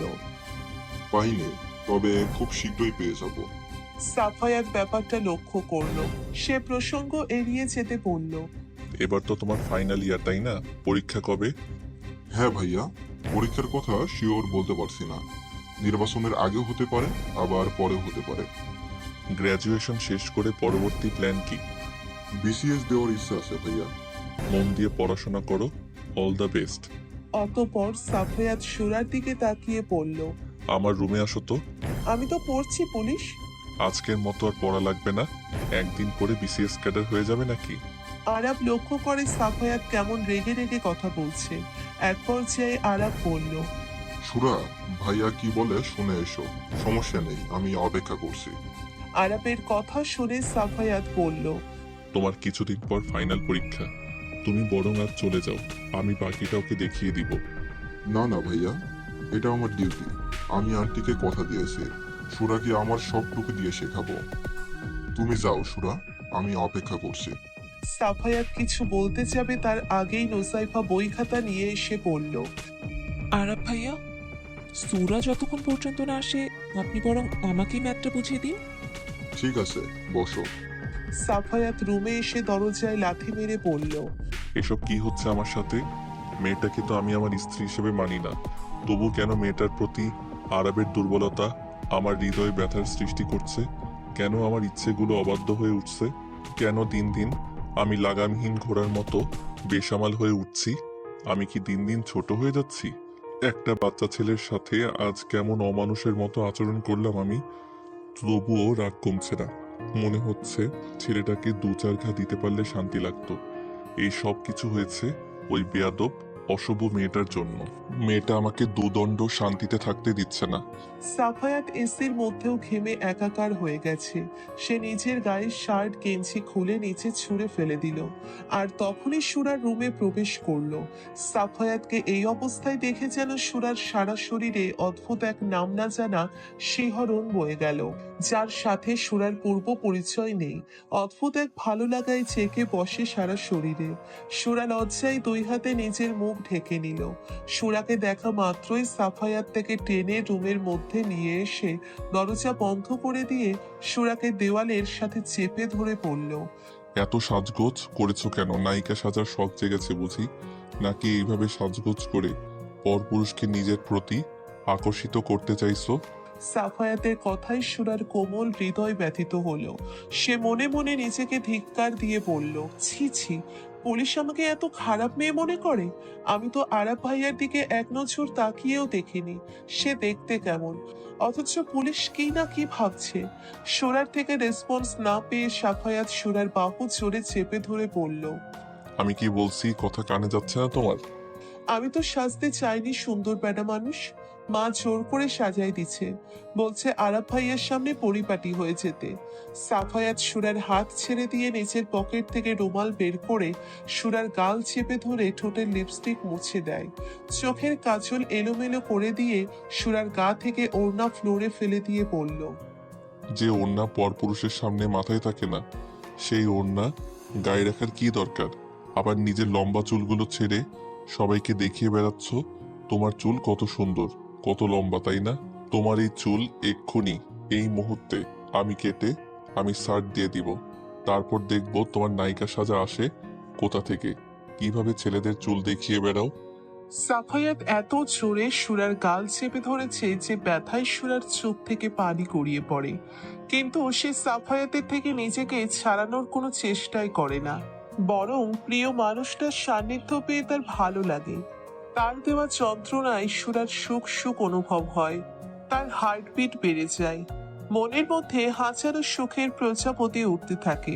সুরা 2 হাতে আঁকড়ে ধরে সাফায়াতকে, প্রাণ ভরে তার গায়ের মিষ্টি ঘ্রাণ শুকে নেয়, তার শক্ত পোক্ত লোমশ বুকে অথর ছুঁয়ে দেয়। কিন্তু এতেও যেন সাফায়াতের রাগ কমে না, বরং বেড়ে যায়। সে নিজের আক্রোশ মেটাতে আঁকড়ে ধরে সুরার অধর, নিজের সমস্ত রাগ ক্ষোভ আক্রোশ মেটাতে থাকে সুরার কোমল অথর জোড়ায়। এক পর্যায়ে সাফায়াত যখন দেখলো সুরার সমস্ত ব্যথা সহ্য করেও নিজেকে ছাড়িয়ে নেওয়ার কোনো চেষ্টাই করছে না, তখন সে সুরাকে ছেড়ে দিয়ে বলল, নেক্সট টাইম যদি আবারও একই ভুল করো তাহলে কিন্তু এর থেকেও খারাপ কিছু হবে তোমার সাথে। খারাপ কিছু মানে বুঝতে পেরেছো তো? শুধু আরাপ কেন, কোনো পুরুষ মানুষের সামনেই তুমি সাজগোজ করে চুল ছেড়ে যাবে না। অনেক চেষ্টা করে নিজের রাগ কন্ট্রোল করতে পেরেছি, যার কারণে তোমার লম্বা চুলগুলো এখনো কাটিনি। কিন্তু নেক্সট টাইম তোমাকে সেই সুযোগ আর দেওয়া হবে না, বুঝতে পেরেছো? সুরার চোখের পলক পড়ল না, নিষ্পলক চোখে তার সামনে থাকা রাগান্বিত মানুষটার মুখশ্রীর দিকে চেয়ে থাকলো। সাফায়াত লক্ষ্য করলো সুরার ঠোঁট অনেকটা কেটে গিয়ে ব্লিডিং হচ্ছে, যা দেখে সাফায়াতের বুক ধুক করে উঠল। নিজের কাছেই নিজেকে বড্ড অচেনা লাগছে সাফায়াতের। সে কিভাবে পারলো বাচ্চা একটা মেয়ের সাথে এমন অমানুষের মতো আচরণ করতে? সাফায়াত আর কিছু ভাবতে পারে না, তার বুকে চিনচিন ব্যথা অনুভব হয়। সে বুঝতে পারে এই গাইয়া মেয়েটা একটু একটু করে তার মন হরণ করে নিয়েছে, তার মনের মালকিন হয়ে উঠেছে। সে না চাইতেও এই গাইয়া বেয়াদব অসভ্য মেয়েটার প্রেমে পড়ে গেছে। মেয়েটা অন্য কারো হবে বা অন্য কেউ তার প্রশংসা করবে, এটা সহ্য করতে পারেনি সাফায়াত। সাফায়াত এক পা করে এগিয়ে যায় সুরার দিকে। কোনো কিছু না ভেবে আবারও সুরার অধরে নিজের অধর মিলিয়ে দেয়। পরম যত্নে শুষে নিতে থাকে সুরার অধরে লেগে থাকা রক্ত। বেশ কয়েক মিনিট পরে সাফায়াত সুরাকে ছেড়ে দেয়। ইউটিউব দেখে চুল খোপা করা শিখে সুরার চুল সুন্দর করে খোপা করে দিয়ে ফ্লোর থেকে সুরার ওড়না তুলে মাথায় ঘোমটা দিয়ে পড়ল। এখন থেকে এইভাবেই আরবের সামনে যাবে, আর আরব যদি কখনো তোমার ব্যাপারে জিজ্ঞেস করে তুমি সোজা তাকে বলে দিবে তুমি আমার বিয়ে করা বউ, ওকে? সুরা মাথা নাড়িয়ে সম্মতি দিল। আরব কি আমার থেকেও সুন্দর? জানি না, আমি তো তার দিকে সেইভাবে তাকিয়ে দেখিনি পুলিশ। এই তো গুড গার্ল। সুরা কিছু না বলে রুমের বাইরে আসার আগেই সাফায়াত সুরার হাত ধরে বলল, গাধা, আমি মাথায় ঘোমটা দিয়ে যেতে বলেছি, তার মানে এটা নয় যে তুমি এইভাবে তার সামনে চলে যাবে। সাফায়াত সুরাকে আয়নার সামনে নিয়ে এসে বলল, আয়নায় একবার তাকিয়ে দেখো নিজেকে কেমন পেতনি মতো লাগছে। আমি নিজেই আমার বউ দেখে ভয় পাচ্ছি, না জানি আরবের কি অবস্থা হবে। ওয়াশরুমে গিয়ে ফ্রেশ হয়ে তারপর পড়তে যাও। আর হ্যাঁ, পড়া শেষ হলে সোজা আমার রুমে চলে আসবে। আরব যেগুলো পড়াবে সেগুলো আবার আমি তোমাকে দেখিয়ে দিব, তাহলে দেখবে পড়া সহজ লাগবে তোমার কাছে, সবটা তাড়াতাড়ি নিজের আয়ত্তে নিয়ে আসতে পারবে। ঠিক আছে পুলিশ। সুরা ওয়াশরুম থেকে বেরিয়ে দেখে সাফায়াত রুমে নেই। সুরা মাথায় ঘোমটা টেনে রুম থেকে বের হওয়ার সাথে সাথে শফিকুল দেওয়ানের সাথে দেখা হয়। শফিকুল দেওয়ান রাগান্বিত হয়ে তাকিয়ে থাকে সুরার দিকে, যেন তার চোখ দিয়ে আগুন বের হচ্ছে। এহেন পরিস্থিতিতে সুরা একটু ভয় পেয়ে যায়। সে কি করবে বুঝতে না পেরে শফিকুল দেওয়ানের পাশ কাটিয়ে চলে যাওয়ার জন্য পা বাড়ানোর আগেই শফিকুল দেওয়ান বলল, দাঁড়াও মেয়ে। ব্যাস, সুরার পা থরথর করে কাঁপতে থাকে। সে এই মানুষটাকে অনেক ভয় পায়। তার ভয় আরো বাড়িয়ে দিতে শফিকুল দেওয়ান এসে বলল, তুমি শাফির রুমে কি করছিলে? তোমাকে না বলেছি তুমি শাফির আশেপাশে থাকবে না? তোমার জন্য আমার আর আমার নাজমার সম্পর্ক খারাপ হয়েছে। এখন তুমি আবার চাইছো আমার বিজনেসও খারাপ হোক? আমার ফ্রেন্ডের মেয়ে তোরই এই বাড়ির বউ হয়ে এলে আমি কোটিপতি হয়ে যাব। তখন আর নাজমার মুখে দিনরাত খোলা শুনতে হবে না। তোমাকে আবারও বলছি, তুমি শাফির থেকে দূরে দূরে থাকবে। মেয়েরা হচ্ছে আস্ত ছলনাময়ী। তুমি ছলনা করে একবার যদি আমার ছেলেটাকে নিজের বশে নিয়ে যাও, তাহলে আমার এতদিনের সব পরিশ্রম ব্যর্থ হয়ে যাবে। আমার ছেলে হারাবে রাজকন্যা, আর আমি হারাবো রাজত্ব। তোমাকে যেন আর কখনো শাফির আশেপাশে না দেখি, তাহলে কিন্তু কথা বলে ডাকার জন্য সেলিমকে এই ধরনীতে পাবে না তুমি। আর আমার কথাটা শুনে চলবে, অনেক অনেক টাকা পাবে তুমি। তবে এই ব্যাপারে কেউ যেন কিন্তু জানতে না পারে, কথাটা মাথায় রেখো। সুরা ভাবতেও পারেনি শফিকুল দেওয়ান এতটা নোংরা মনের। সে চোখের পানি মুছে বলল, আমি গরিব হতে পারি, কিন্তু লোভী না আব্বা। আপনি যা বলবেন আমি তাই শুনবো আব্বা। তবুও আপনি আমার কাকার কোনো ক্ষতি করবেন না দয়া করে। বাবার পরে সেলিম কাকা আমাকে বাবার আদর স্নেহ ভালোবাসা দিয়ে বড় করেছে। আমি এক বাবা হারাইছি, অন্যজনকে আমি হারাতে পারবো না আব্বা। এই তো লাইনে আসছো। যখন সোজা আঙ্গুলে ঘি না ওঠে, তখন ঠিক এভাবে আঙ্গুল বাঁকা করতে হয়। আর কয়েক মাস পর তোমাদের বিয়ের 6 মাস পূর্ণ হবে। তুমি শাফিকে ডিভোর্স দিয়ে বাড়ি থেকে চিরদিনের জন্য চলে যাবে। তোমার ছায়াও যেন শাফি দেখতে না পায়। আমি তোরিকে এবারে বউ করে নিয়ে আসবো। তোরই এবারের যোগ্য বউ। ডিভোর্সের কথা শুনে বুকটা খা খা করে ওঠে সুরার। সে চোখের পানি ছেড়ে দিয়ে শফিকুল দেওয়ানের পা জড়িয়ে ধরে বলল, এমনটা বলবেন না আব্বা, পুলিশকে বড্ড ভালোবাসি আমি। তাকে ছাড়া নিজের অস্তিত্ব কল্পনাও করতে পারি না। আমি তাকে ছাড়া বাঁচতে পারবো না আব্বা। আপনি দয়া করে এই বাড়ি থেকে আমাকে তাড়িয়ে দিবেন না আব্বা। দরকার হয় আমি কাছের লোক হয়ে এই বাড়ির এই কোণে পড়ে থাকবো, তবুও পুলিশকে ছেড়ে যাওয়ার কথা বলবেন না আব্বা। আমি মরে যাবো তাকে ছাড়া। সুরার চোখের পানিতে মন ভেজে না শফিকুল দেওয়ানের। তিনি কিছু না বলে সুরার থেকে জোর করে নিচের পা ছাড়িয়ে নিয়ে নিজের রুমে চলে যান। শফিকুল দেওয়ান চলে গেলেও সুরা নির্বিকার হতভম্ব হয়ে ঠাই সেখানেই বসে থাকে। সে এই বাড়ি ছেড়ে চলে যাবে ভাবতেই তার শ্বাস বন্ধ হয়ে আসে। মনে হয় যেন কেউ তার বুকে হাতুড়ে পিটা করছে। সে যে এই কয় মাসে তার সুন্দর বেটা মানুষকে অনেক বেশি ভালোবেসে ফেলেছে, ভালোবাসার মানে বুঝতে শিখেছে। তার বাবার সাথে এই মানুষটার অনেক মিল পেয়েছে সুরা। তার বাবা যেভাবে সুরার চুলে তেল দিয়ে বেনি করে দিত, তার ভেজা চুলগুলো মুছে দিত, এই মানুষটাও ঠিক সেইভাবে সুরার খেয়াল রেখেছে, সুরাকে আগলে রেখেছে। মানুষটার শাসন বারণ, সুরার প্রতি তার কেয়ারিং সবটা সুরার মন কেড়েছে। তার কাছাকাছি গেলে নিমেষেই সুরার মধ্যে থাকা সব অশান্তি দূর হয়ে গিয়ে সুখের আলোড়ন সৃষ্টি হয়। মনের মধ্যে নিষিদ্ধ সব চাওয়ারা উকি দেয়। সুরার খুব ইচ্ছে হয় তার সুন্দর বেটা মানুষকে গভীরভাবে ছুঁয়ে দিতে, তার গায়ের মিষ্টি গন্ধ নিজের গায়ে মাখতে, তাকে আপন করে নিতে। যতটা আপন হলে কেউ আর কখনো দূরে সরে যেতে পারবে না। কিন্তু কি করবে সে? শফিকুল দেওয়ান যে তার আর তার ভালোবাসার মাঝে দেওয়াল সৃষ্টি করে দিয়েছে। সে দেওয়াল টপকে তার ভালোবাসার মানুষটির কাছে যাওয়ার সাধ্য যে সুরার নেই। সেলিম সুরার রক্তের কেউ নয়, তবুও লোকটার অভাবের সংসারে সুরাকে নিয়েই সে বাবার আদর স্নেহ দিয়ে তাকে বড় করেছে। সে কিভাবে পারবে নিজের সুখের জন্য তাকে বাবার আদর ভালোবাসা দিয়ে বড় করা মানুষটাকে মৃত্যুর মুখে ঠেলে দিতে, তার 2টা ছেলে মেয়েকে এতিম করে দিতে, তার চাচিকে বিধবা করে দিতে? সে যতই সুরাকে সহ্য করতে না পারুক, তবু চাচি তো মায়েরই মতো। সে কিভাবে পারবে তার চাচির আর্তনাদ সহ্য করতে? এতটা স্বার্থপর হতে পারবে না সুরা। সুরা আর কিছু ভাবতে পারে না, তার মাথা ভারী হয়ে আসে। সে চোখের পানি মুছে উঠে দাঁড়াতেই সাফায়াত এসে জিজ্ঞেস করে, এখানে দাঁড়িয়ে দাঁড়িয়ে কি করছো মেয়ে? এখনো পড়তে যাওনি কেন? সুরার কি হলো কে জানে, সে দৌড়ে এসে চাপটে ধরলো সাফায়াতকে। সাফায়াত সুরার ছোট্ট কোমল দেহ আঁকড়ে ধরে রাখলো নিজের বক্ষ পিঞ্জরে। মুহূর্তের মধ্যে যেন সুরার সমস্ত যন্ত্রণা দূর হয়ে গেল। তার মনে হলো এটা যেন তার পরম শান্তির জায়গা। সে বিড়াল ছানার মতো লেপ্টে পড়ে থাকলো সাফায়াতের লোমশ বুকে। বেশ কিছু সময় অতিবাহিত হওয়ার পর সাফায়াত বুঝতে পারলো সুরা কান্না করছে। সে সুরাকে নিচে রুমে নিয়ে গিয়ে সুরার মুখ দুহাতে আজলা করে ধরে বলল, কি হয়েছে আমার পাখিটার? কান্না করছো কেন? কেউ কি কিছু বলেছে নাকি পড়া পারোনি দেখে মন খারাপ হয়েছে? দেখো, তুমি যদি আরবের কাছে না পড়তে চাও, পড়ার দরকার নেই। আমি নিজেই সময় বের করে তোমাকে পড়াবো। না হয় কোনো ভালো মহিলার টিচার এনে দিব তোমার জন্য। তবু কান্না করো না পাখি। তোমার চোখের পানি দেখে তোমার পুলিশের কষ্ট হচ্ছে তো বলো না কি হয়েছে? সুরা কোনো উত্তর দিল না, বরং আরো জোরে সাফায়াতকে আঁকড়ে ধরলো, যেন ছেড়ে দিলেই সাফায়াত তার থেকে দূরে চলে যাবে। আরে বাবা, বলবে তো কি হয়েছে? আপা সুরা বলতে গিয়েও মুখে হাত দিয়ে থেমে গেল।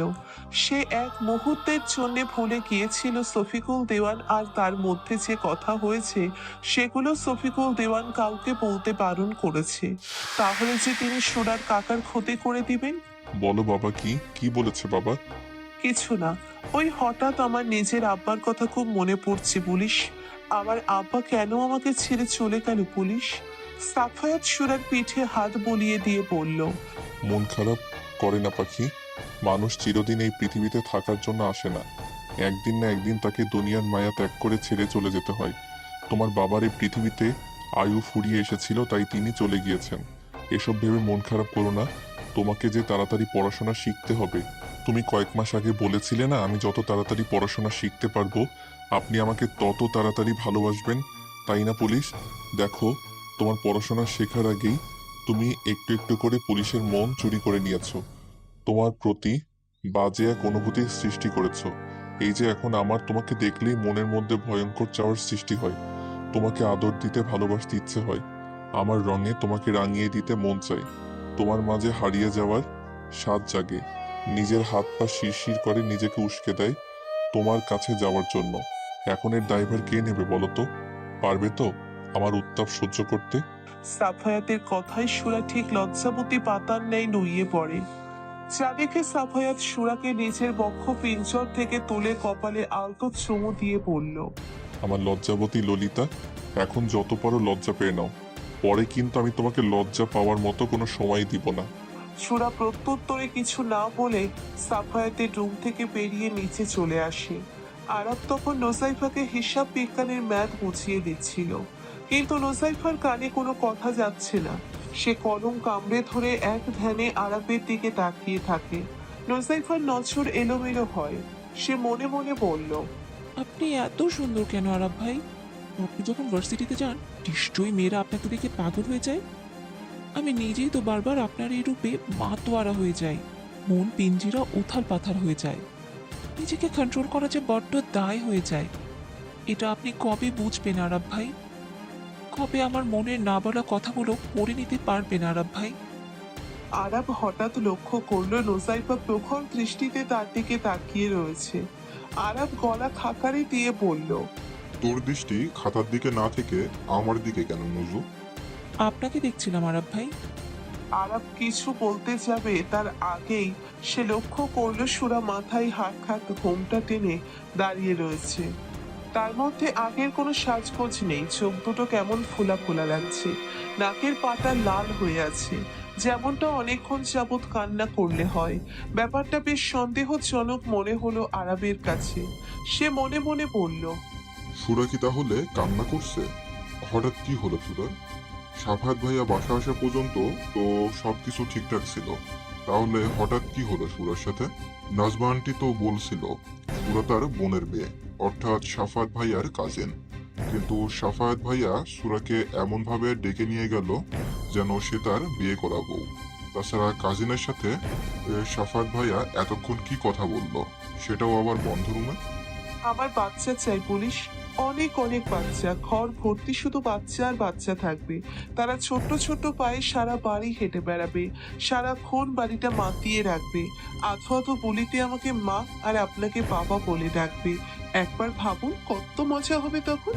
সাফায়াত তৎক্ষণাৎ সুরার কোমর জড়িয়ে ধরে সুরার কপালে নিজের কপাল ঠেকিয়ে বলল, তুমি ক্যারি করতে পারলে আমি একাই ফুটবল টিম, ক্রিকেট টিমের জন্ম দিয়ে রেকর্ড করতে পারি, কিন্তু কথা হচ্ছে তোমার যে শুটকি মাছের শরীর, তাতে একটা বাচ্চা ক্যারি করতে গেলেই তুমি চোখের পানি নাকের পানি এক করে নিবা। তাই এখন এসব বাচ্চা কাচ্চার কথা মাথা থেকে ঝেড়ে ফেলে দিয়ে মন দিয়ে পড়াশোনা করো, পুষ্টিকর খাবার খেয়ে একটু মোটা তাজা হও, শরীরে রক্তের সঞ্চার করো, তারপর বাচ্চা নিয়ে ভাবা যাবে নিজে একটা বাচ্চাও সে এসেছে অন্য বাচ্চার মা হতে। শুধু কি যাদের স্বাস্থ্য ভালো তাদেরই বাচ্চা হয়, তারাই মা ডাক শুনতে পায়? যাদের স্বাস্থ্য ভালো না তাদের কি মা ডাক শোনার কোনো অধিকার নেই পুলিশ? একটা প্রাণের মধ্যে আরো একটা প্রাণ ক্যারি করা সহজ কথা নয় পাখি। 10 মাস 10 দিন তোমাকে কষ্ট সহ্য করতে হবে, প্রসব যন্ত্রণা সহ্য করতে হবে। তুমি বাচ্চা একটা মেয়ে, আমি কোনো রিস্ক নিতে পারবো না। আগে বড় হোক, তারপর যে কয়টা খুশি বাচ্চার জন্ম দিও। আমি কোনো কথা শুনতে চাই না পুলিশ, আমার বাচ্চা চাই মানে বাচ্চা চাই। জেদ করো না মেয়ে। বাই দা ওয়ে, হঠাৎ এই বাচ্চার ভূত তোমার মাথায় এলো কেন? মা বলেছে বাচ্চা ছাড়া সংসার পরিপূর্ণ হয় না, বাচ্চা হলে আপনি আমাকে আরো বেশি ভালোবাসবেন, তখন আর কেউ আমাদের আলাদা করতে পারবে না। মানে কি, এখন আমি তোমাকে ভালোবাসি না? হ্যাঁ বাসেন, তবে অল্প একটু, এতটুকুতে আমার পোষায় না পুলিশ। তাছাড়া দাদা দাদি নাতি নাতনিদের অনেক ভালোবাসি। আব্বা তো আমাকে দু চোখে সহ্য করতে পারে না। আব্বা বলেছে কোনো এক ডানাকাটা পরীর সাথে নাকি আপনার বিয়ে দিবে। আশ্চর্য, বাবা বিয়ে দিতে চাইলেই কি আমি বিয়ে করব? বেডা মানুষ বলে বিশ্বাস নেই। এরা আর কোনো হাদিস জানুক বা না জানুক, ইসলামে 4 বিয়ে করার হাদিস ঠিকই জানে, কিন্তু এই সুরা সেটা হতে দিবে না। আমি তো সিনেমায় দেখেছি নায়ক নায়িকা পালিয়ে বিয়ে করে, কিন্তু তাদের বাবা মা মেনে নেয় না। পরে যখন তারা বাচ্চা কাচ্চা নিয়ে বাবা মায়ের সামনে হাজির হয়, তখন নাতি নাতনির মুখের দিকে তাকিয়ে ছেলে মেয়েদেরকে মেনে নেয়। তাই আপনার সাথে ওই ডানাকাটা পরীর বিয়ে হওয়ার আগেই যদি আমাদের ঘর আলো করে বাচ্চা কাচ্চা চলে আসে, তাহলে আব্বা নাতি নাতনির টানে আমাকে মেনে নিবে। আমার আপনাকে হারাতে হবে না। আপনাকে পাওয়ার জন্য এটুকু কষ্ট আমি সহ্য করতে পারবো পুলিশ। বলেই সুরা আরো গভীরভাবে সাফায়াতকে আঁকড়ে ধরলো, তার বুকে অজস্র চুমুতে ভরিয়ে দিতে লাগলো। সাফায়াত সুরার আহ্বানে সাড়া দিল। সে সুরাকে কোলে তুলে বিছানায় শুইয়ে দিল। সে সুরার দিকে তাকিয়ে দেখলো তার চোখ আজ অন্য কিছু বলছে, তাকে অসভ্য বেহায়া হতে উস্কে দিচ্ছে। সাফায়াত আস্তে আস্তে এগিয়ে গেল সুরার দিকে। তাদের মধ্যে আর 1 ইঞ্চি সমান দূরত্ব রয়েছে। সাফায়াতের গরম নিঃশ্বাস সুরার চোখে মুখে আছড়ে পড়ছে। সুরা আবেশে চোখ বন্ধ করে নিল। এরই মধ্যে কর্কশ শব্দে সাফায়াতের ফোন বেজে উঠল। সাফায়াত বিরক্তি নিয়ে ফোন রিসিভ করার সাথে সাথেই অপর প্রান্ত থেকে যা শুনলেন তাতে সে এসির মধ্যেও ঘামতে লাগলো। সে বুঝতে পারছে না ব্যাপারটা কিভাবে সুরাকে বলবে, আবার মিথ্যা কথাও বলতে পারবে না। সত্যিটা সুরার জানার দরকার। সুরা সাফায়াতের এমন অবস্থা দেখে জিজ্ঞেস করলো, কি হয়েছে পুলিশ? আপনাকে এমন দেখাচ্ছে কেন? কার ফোন ছিল? আর সে কি এমন বললো যাতে আপনার মুখের আদল বদলে গেল? সাফায়াত সুরাকে বুকের সাথে চেপে ধরে কপালে চুমু দিয়ে বলল, তোমার সেলিম কাকা বাকিটা বলতে পারলো না সাফায়াত, তার স্বর কাঁপছে। সেলিম কাকা এত রাতে কেন ফোন দিল পুলিশ? সে ঠিক আছে তো? তোমার সেলিম কাকা আর এই দুনিয়াতে নেই সুরা, তাকে কেউ নৃশংসভাবে হত্যা করেছে। কথাটা শোনা মাত্রই সুরার মাথা ঘুরতে শুরু করলো। নিঃশ্বাস ভারী হয়ে এলো তার। দর্শেন্দ্রিয় থেকে আপনা আপনি পানি গড়িয়ে পড়লো। সেলিমের সাথে কাটানো মুহূর্তগুলো চোখের সামনে ভেসে উঠল। সাফায়াত সুরাকে শান্ত করে সবাইকে ব্যাপারটা জানানোর জন্য নিচে এলো। সুরা হঠাৎ লক্ষ্য করলো দরজায় শফিকুল দেওয়ান দাঁড়িয়ে রয়েছে।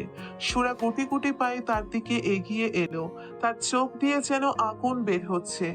তিনি সুরার দিকে তেড়ে এসে বলল, তোকে বলেছিলাম আমার ছেলের থেকে দূরে থাকবি, কিন্তু তুই আমার কথা কানে তুলি না। আমার আর আমার কোটিপতি হওয়ার মাঝে তুই বাধা হয়ে দাঁড়িয়েছিস। এমনকি আমার ছেলেটাকে বশ করে তার মনটা তোর করে নিয়েছিস।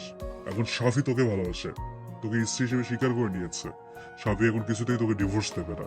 যা করার তোকে করতে হবে। এখনো সময় আছে সাফির জীবন থেকে চিরতরে হারিয়ে যা, নাহলে কিন্তু তোর চাচি চাচাতো ভাই বোন তাদের সাথেও সেই একই অবস্থা হবে যেটা তোর সেলিম কাকার সাথে হয়েছে। তার মানে আমার কাকাকে আপনি মেরেছেন? হ্যাঁ, আমি মেরেছি তোর কাকাকে। নিজের স্বার্থের জন্য এত নিচে নামতে পারলেন আপনি? অমানুষের মতো দুটো বাচ্চাকে এতিম বানিয়ে দিলেন আব্বা। পৃথিবীতে টাকাই কি সব? হ্যাঁ, আমি অমানুষ। আমার স্বার্থের জন্য আমি সব করতে পারি। আমার টাকা চাই, অনেক অনেক টাকা। আর আমার টাকা পাওয়ার একমাত্র মাধ্যম হচ্ছে তোরই এই বাড়ির বউ হয়ে এলে আমার সেই চাওয়া পূরণ হবে। আমি টাকার বিছানায় ঘুমোতে পারবো। আমি আর আপনাকে সেই সুযোগ দিব না আব্বা।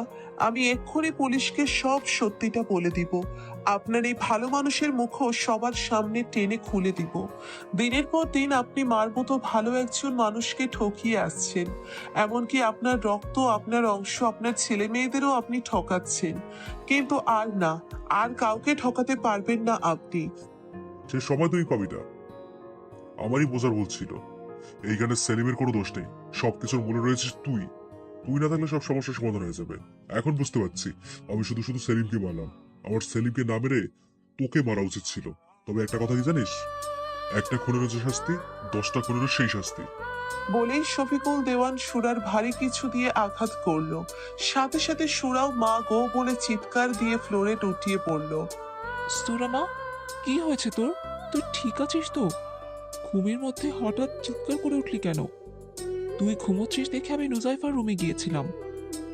নুজাইফার রুম থেকে তোর চিৎকার শুনে আমি ছুটে এসেছি। ভেবেছি কি না কি হয়েছে তোর। খারাপ কোনো স্বপ্ন দেখেছিস মা? সুরা তখনও নির্বিকার হয়ে বসে আছে।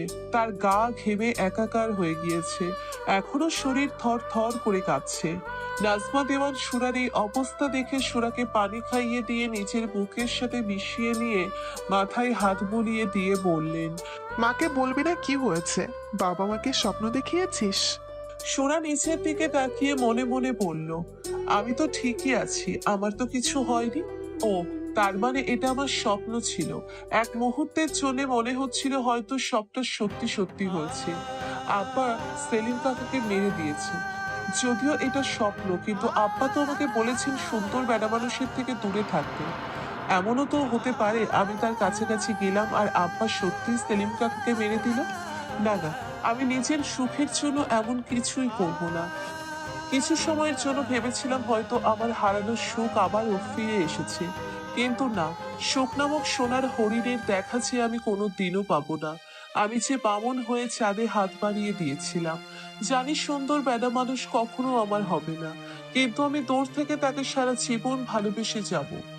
যে মন আমি তার নামে লিখে দিয়েছি সেটা আর কখনো কাউকে দিতে পারবো না। সে আমার হোক বা না হোক, আমি সারা জীবন তার হয়ে থাকবো। আব্বা মানুষটা বেশি সুবিধার না। সে নিজের ছেলের সুখের জন্য তরির সাথে তার বিয়ে দিতে চাইছেন না, চাইছেন তার স্বার্থের জন্য। তার স্বার্থের জন্য নিজের ছেলের ক্ষতি করতেও তার হাত কাঁপবে না।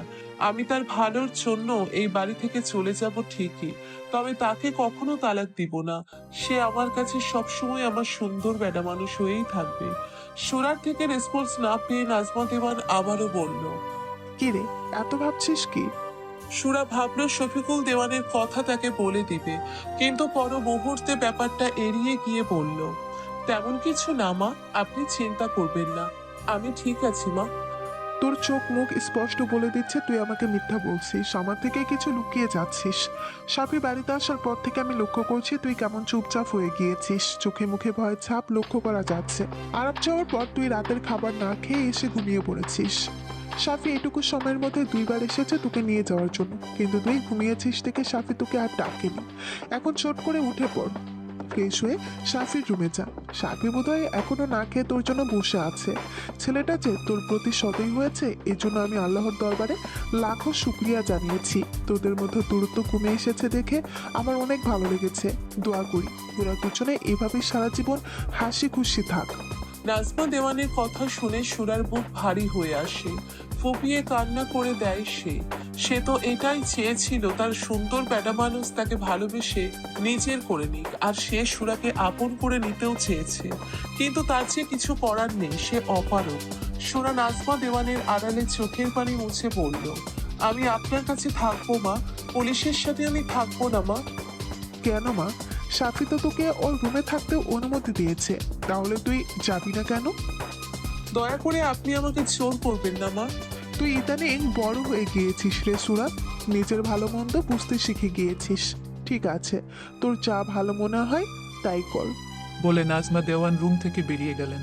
নাজমা দেওয়ানের যাওয়ার পানে তাকিয়ে সুরা কান্নায় ভেঙে পড়ে বলল, আমার যে আর কোনো উপায় নেই মা, যে দিনটা দেখার জন্য আমি এতদিন অপেক্ষা করেছি, সেই দিনটা যখন আমার সামনে উপস্থিত হলো, তখন এক ঝড়ে সে আমার সবটা এলোমেলো করে দিল।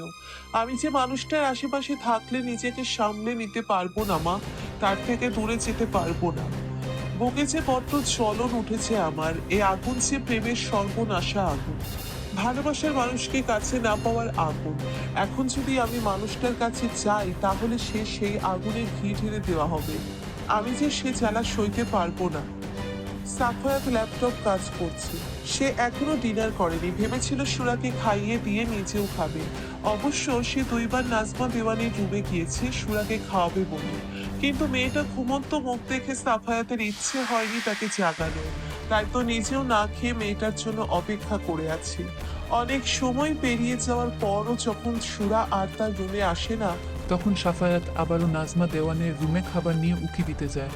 সাফায়াত গিয়ে দেখলো সুরা 2 হাঁটুর মাঝে মাথা গুজে রেখেছে, চুলগুলো এলোমেলো হয়ে আছে। সাফায়াত গিয়ে সুরার মাথায় হাত রাখতেই সুরা চোখ তুলে তাকালো, কেমন বিধ্বস্ত লাগছে তাকে দেখতে।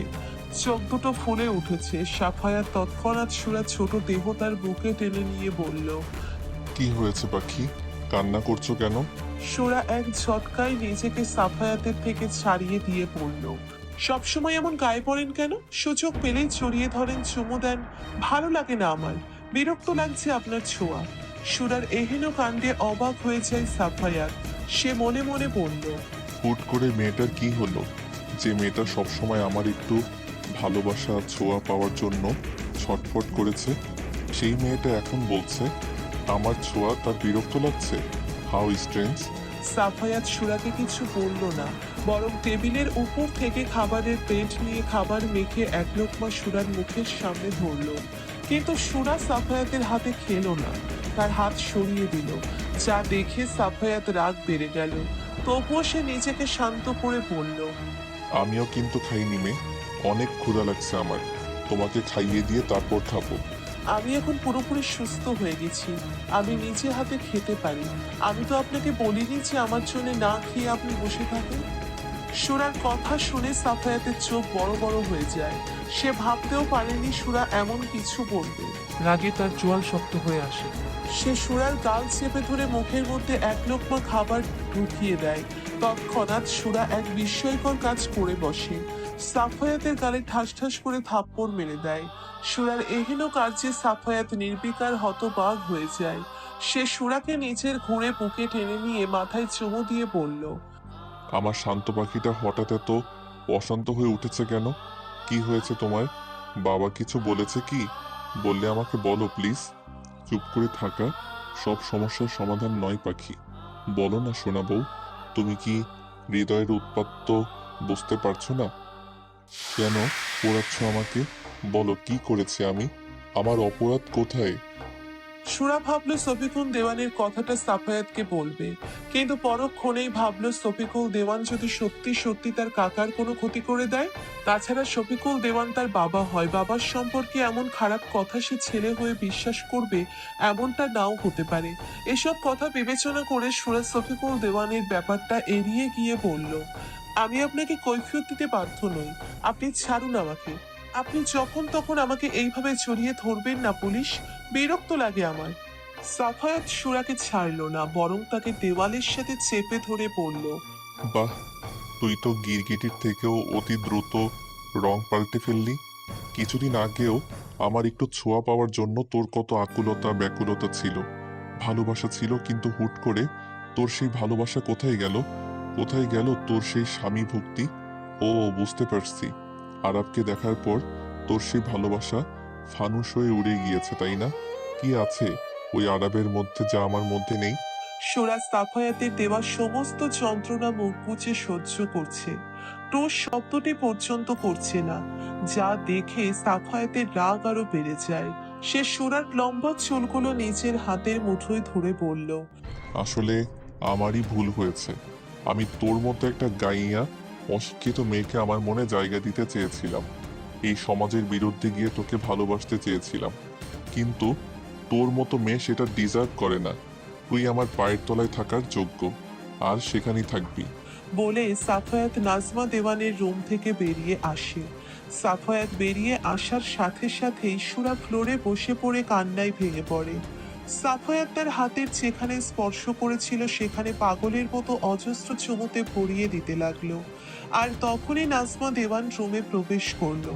তিনি সুরার এই অবস্থা দেখে সুরাকে ফ্লোর থেকে তুলে নিজের বুকে টেনে নিয়ে বলল, সত্যি করে বলতো, ঠিক কি হয়েছে তোর? তুই কি লুকিয়ে যাচ্ছিস আমাদের থেকে? সাফিকে দেখলাম রাগারাগি করে বেরিয়ে গেল, তুই এখানে এভাবে বসে কান্না করছিস, আবার জিজ্ঞেস করলেও কিচ্ছু বলিস না। কি হয়েছে? সুরা নাজমা দেওয়ানকে আঁকড়ে ধরে বলল, আমাকে ক্ষমা করবেন মা, আমার যে হাত পা বাঁধা, আমি কিছু বলতে পারবো না মা। জানি না কি এমন হয়েছে তোর যেটা তুই বলতে চাইছিস না। ঠিক আছে, আমিও আর তোকে জোর করবো না, তুই নিজে যা ভালো মনে করিস কর, আমি আর নিতে পারছি না। বলে নাজমা দেওয়ান চুপচাপ বিছানায় গিয়ে শুয়ে পড়ল। সুরাও চুপে চুপে নাজমা দেওয়ানের পাশে গিয়ে শুয়ে চোখের পানি ফেলতে ফেলতে এক পর্যায়ে ঘুমের রাজ্যে পাড়ি জমালো। কিন্তু ঘুম নেই সাফায়াতের চোখে। সে বুঝতে পারছে না হুট করে সহজ সরল একটা মেয়ে এমন বিহেভ করছে কেন, কেন তাকে ইগনোর করছে। রাগের বশে মেয়েটাকে কঠিন কথা শুনিয়ে কিছুতেই নিজের মনকে শান্ত করতে পারছে না সাফায়াত। সাফায়াত বিছানার এপাশ ওপাশ করতে করতে বলল, shit man, you are killing me. কেটে গেছে বেশ কিছুদিন। সাফায়াত সুরার সম্পর্ক দিন দিন অবনতি হয়েছে। সুরা সব সময় সাফায়াতকে যথাসম্ভব এড়িয়ে চলার চেষ্টা করে, তাকে দেখলে নিজেকে ঘোমটার আড়ালে লুকিয়ে নেয়। সাফায়াত নিজে কয়েকবার গিয়েছে সুরার কাছে সেদিনের করা বাজে ব্যবহারের জন্য ক্ষমা চাইতে, কিন্তু সুরা বরাবরই সাফায়াতকে এড়িয়ে চলেছে। যাতে সাফায়াত ভীষণভাবে হার্ট হয়েছে। সাফায়াত ভাবছে সুরার হয়তো কম বয়স, তাইও তার মতো আধবুড়ো পুলিশের সাথে থাকতে চাইছে না। সুরার মনে আরাম বিরাজ করছে। সেই ধারণার উপর ভিত্তি করে সাফায়াত ও সুরার সাথে দূরত্ব বাড়িয়ে নিয়েছে ঠিকই, তবুও মেয়েটা এখনো তার মনের দখলদার। এখনো তার কথা ভেবে নির্ঘুমে রাত কাটে তার। আর যাই হোক, জোর করে কারো মনের মালিক হওয়া যায় না, তাই তো সুরাকে সুরার মতো চলতে দিয়েছে। সুরার মধ্যেও যথেষ্ট পরিবর্তন এসেছে। পড়াশোনা বেশ আয়ত্তে চলে এসেছে তার। এখন আর তার মধ্যে আগের সেই বাচ্চামো স্বভাব নেই। কথাবার্তায়ও পরিবর্তন এসেছে। মোট কথা, অশিক্ষিত সুরা অনেকটা স্মার্ট হয়ে উঠেছে। সুরা আরাবের কাছে পড়তে বসছে। আরাব প্রথম প্রথম সুরা সাফায়াতের ব্যাপার নিয়ে মাথা ঘামালেও সুরা সাফায়াতের মধ্যে দূরত্ব সৃষ্টি হওয়ার কারণে তাদের ব্যাপারে সেরকম কিছু জানতে পারেনি। সে বুঝে উঠতে পারেনি তারা স্বামী স্ত্রী। তাই তো সুরার প্রতি তার সফট কর্নার তৈরি হয়েছে। সুরাকে সে ফিল করতে পারে। সুরা ম্যাথ করছে আর আরাব এক ধ্যানে তার দিকে তাকিয়ে রয়েছে। তার ধ্যান ভেঙে যায় কলিং বেলের শব্দে। সুরা বুঝতে পারে সাফায়াত এসেছে। মুখটা ধূপ করে ওঠে তার। সুরার ভালো লাগে না রোজ রোজ তার প্রিয় মানুষের মলিন হয়ে যাওয়া মুখটা দেখতে। তার খুব ইচ্ছে হয় প্রিয় মানুষটাকে জড়িয়ে ধরে তার বুকে মাথা রাখতে, কিন্তু সবার তো আর সব চাওয়া পূর্ণ হয় না। তেমনি সুরারও হয়নি। এদিকে কলিং বেল বেজে চলছে, কিন্তু রেনুর দরজা খোলার কোনো নামগন্ধ নেই দেখে সুরা মনে মনে বলল, এই রেনুটা এক নম্বরের ফাঁকিবাজ মহিলা। সারাক্ষণ সিরিয়াল নিয়ে পড়ে থাকে, অথচ মাজেদা খালা কাজের প্রতি কত যত্নশীল ছিল, কত ভালোবাসতো আমাকে। তিনি নাকি 10 বছর এই বাড়িতে কাজ করেছেন, কিন্তু হুট করে মাজেদা খালা কেন যে এই বাড়ি ছেড়ে চলে গেল, এই ব্যাপারটা আজও অজানাই রয়ে গেল। সুরা ভাবছে সে নিচে যাবে দরজা খুলতে, আর তখনই দেখে শফিকুল দেওয়ান সোফায় এসে বসেছেন। যা দেখে সুরা আর পা বাড়ায় না। প্রায় 5 মিনিট পরে রেনু দৌড়ে গিয়ে দরজা খুলে দেয়। সাফায়াত রুমে প্রবেশ করতেই দেখে সুরা আরাবের সাথে হাসাহাসি করছে। যা দেখে বুকে চিনচিনে ব্যথা অনুভব করে সাফায়াত। তার হৃদয় ক্ষত বিক্ষত হয়ে যায়। মনে হয় যেন কেউ কোনো ধারালো অস্ত্র দিয়ে আঘাত করেছে। সে এক প্রকার জেদ করে শফিকুল দেওয়ানকে বলল, বাবা, আপনি তরিকে আমাদের বাড়িতে নিয়ে আসুন। আমি তরিকে বিয়ে করতে রাজি আছি। যত তাড়াতাড়ি সম্ভব আপনি আমাদের বিয়ের ব্যবস্থা করুন। কথাটা সুরার বুকে একদম তীরের মতো আটকে গেল। সে তো তার সুন্দর বেটা মানুষকে অনেক বেশি ভালোবাসে। তাকে ছেড়ে সে বাঁচবে কিভাবে? তার না হয় হাত পা বেঁধে দেওয়া হয়েছে, কিন্তু পুলিশ কিভাবে পারল দ্বিতীয় বিয়ে করার সিদ্ধান্ত নিতে? সুরা আর ভাবতে পারল না কিছু। ভেতর থেকে কান্না দলা পাকিয়ে আসতে লাগলো। সুরা তড়িঘড়ি করে পড়া শেষ করে নাজমা দেওয়ানের রুমে গিয়ে কান্নায় ভেঙে পড়ল। এক পর্যায়ে সুরা চোখের পানি মুছে গুটি গুটি পায়ে সাফায়াতের রুমে এলো। সাফায়াত তখন সবে শাওয়ার নিয়ে বেরিয়েছে। গায়ে পানি মুক্ত দানার মতো চকচক করছে। সুরা 1 পা 2 পা করে সাফায়াতের দিকে এগিয়ে গেল। সে সাফায়াতের দিকে হাত বাড়িয়ে দেওয়ার আগেই সাফায়াত খপ করে সুরার হাত ধরে বলল, ডোন্ট টাচ মি। আমাকে টাচ করার অধিকার তুমি হারিয়েছো। সাফায়াতের কথায় সুরার মধ্যে কোনো ভাবান্তর হলো না, বরং সুরা সাফায়াতের আরো কাছে এসে তার গালে চুমু দিয়ে বলল, আইনত এখনো আমি আপনার স্ত্রী, তাই শুধুমাত্র আপনাকে টাচ করার না, আরো অনেক কিছু করার অধিকার আমার আছে, এবং আমি সেটা করব। Is that clear my dear সুন্দর বেড়া মানুষ? বলেই সাফায়াতকে চোখ টিপ মেরে দিল সুরা। সুরার এহেন কাণ্ডে হকচকিয়ে গেল সাফায়াত। সে সুরার কোমর জড়িয়ে ধরে তাকে নিজের কাছে টেনে নিয়ে এক হাত দিয়ে মুখে স্লাইড করতে করতে বলল, শুধুমাত্র আমার বিয়ে শুনে এত জ্বলছে তোমার, তাহলে আমার বিয়ের পর তোমার কি অবস্থা হবে মিসেস সুরা দেওয়ান? ভেবো না আমি তোমাকে ডিভোর্স দিব বা এই বাড়ি থেকে তাড়িয়ে দিব। তুমি এই বাড়িতেই থাকবে, আমার আর তরির সুখের সংসার দেখবে আর জ্বলবে। কেন জানি তোমার জ্বলন দেখলে এখন আমার সুখ সুখ অনুভব হয়, আনন্দ লাগে আমার। আমাকে কষ্ট দেওয়ার পরিণতি কত ভয়ঙ্কর হবে তুমি ভাবতেও পারছো না। পারবে তো চোখের সামনে আমার আর তরির রোম্যান্স দেখতে, রোজ সকালে তরির ভেজা চুল দেখতে? আমি আপনাকে যত দেখছি তত অবাক হয়ে যাচ্ছি। একটা মানুষ এত দ্রুত কিভাবে পাল্টে যেতে পারে পুলিশ? তুমি যেভাবে পাল্টে গেলে আমিও সেই একইভাবে পাল্টে গিয়েছি, হিসাব বরাবর। আপনি কি সত্যিই আমাকে ভালোবাসেন পুলিশ? আমার মনে হয় না। ভালোবাসলে দ্বিতীয় বিয়ে করার কথা আপনি কল্পনাও করতে পারতেন না। যাই হোক, আজ আমি আপনাকে একটা কথা বলি। আমি যা করেছি আমাদের সবার ভালোর জন্য করেছি। তবে আমার নিজের ইচ্ছায় আমি সেটা করিনি, আমাকে দিয়ে করানো হয়েছে। আমি এমনটা কেন করেছি, আমাকে দিয়ে কে করিয়েছে, এসব সবটা খুঁজে বের করার দায়িত্ব আপনার পুলিশ। সবটা জানার পরও আপনি যদি আমাকে না চান, আমি থাকবো না আপনার জীবনে। তবে আমার মন আপনার ছিল, আর মৃত্যুর আগ পর্যন্ত আপনারই থাকবে। বলেই সুরাজ চোখের পানি মুছতে মুছতে সাফায়াতের রুম থেকে বেরিয়ে যায়।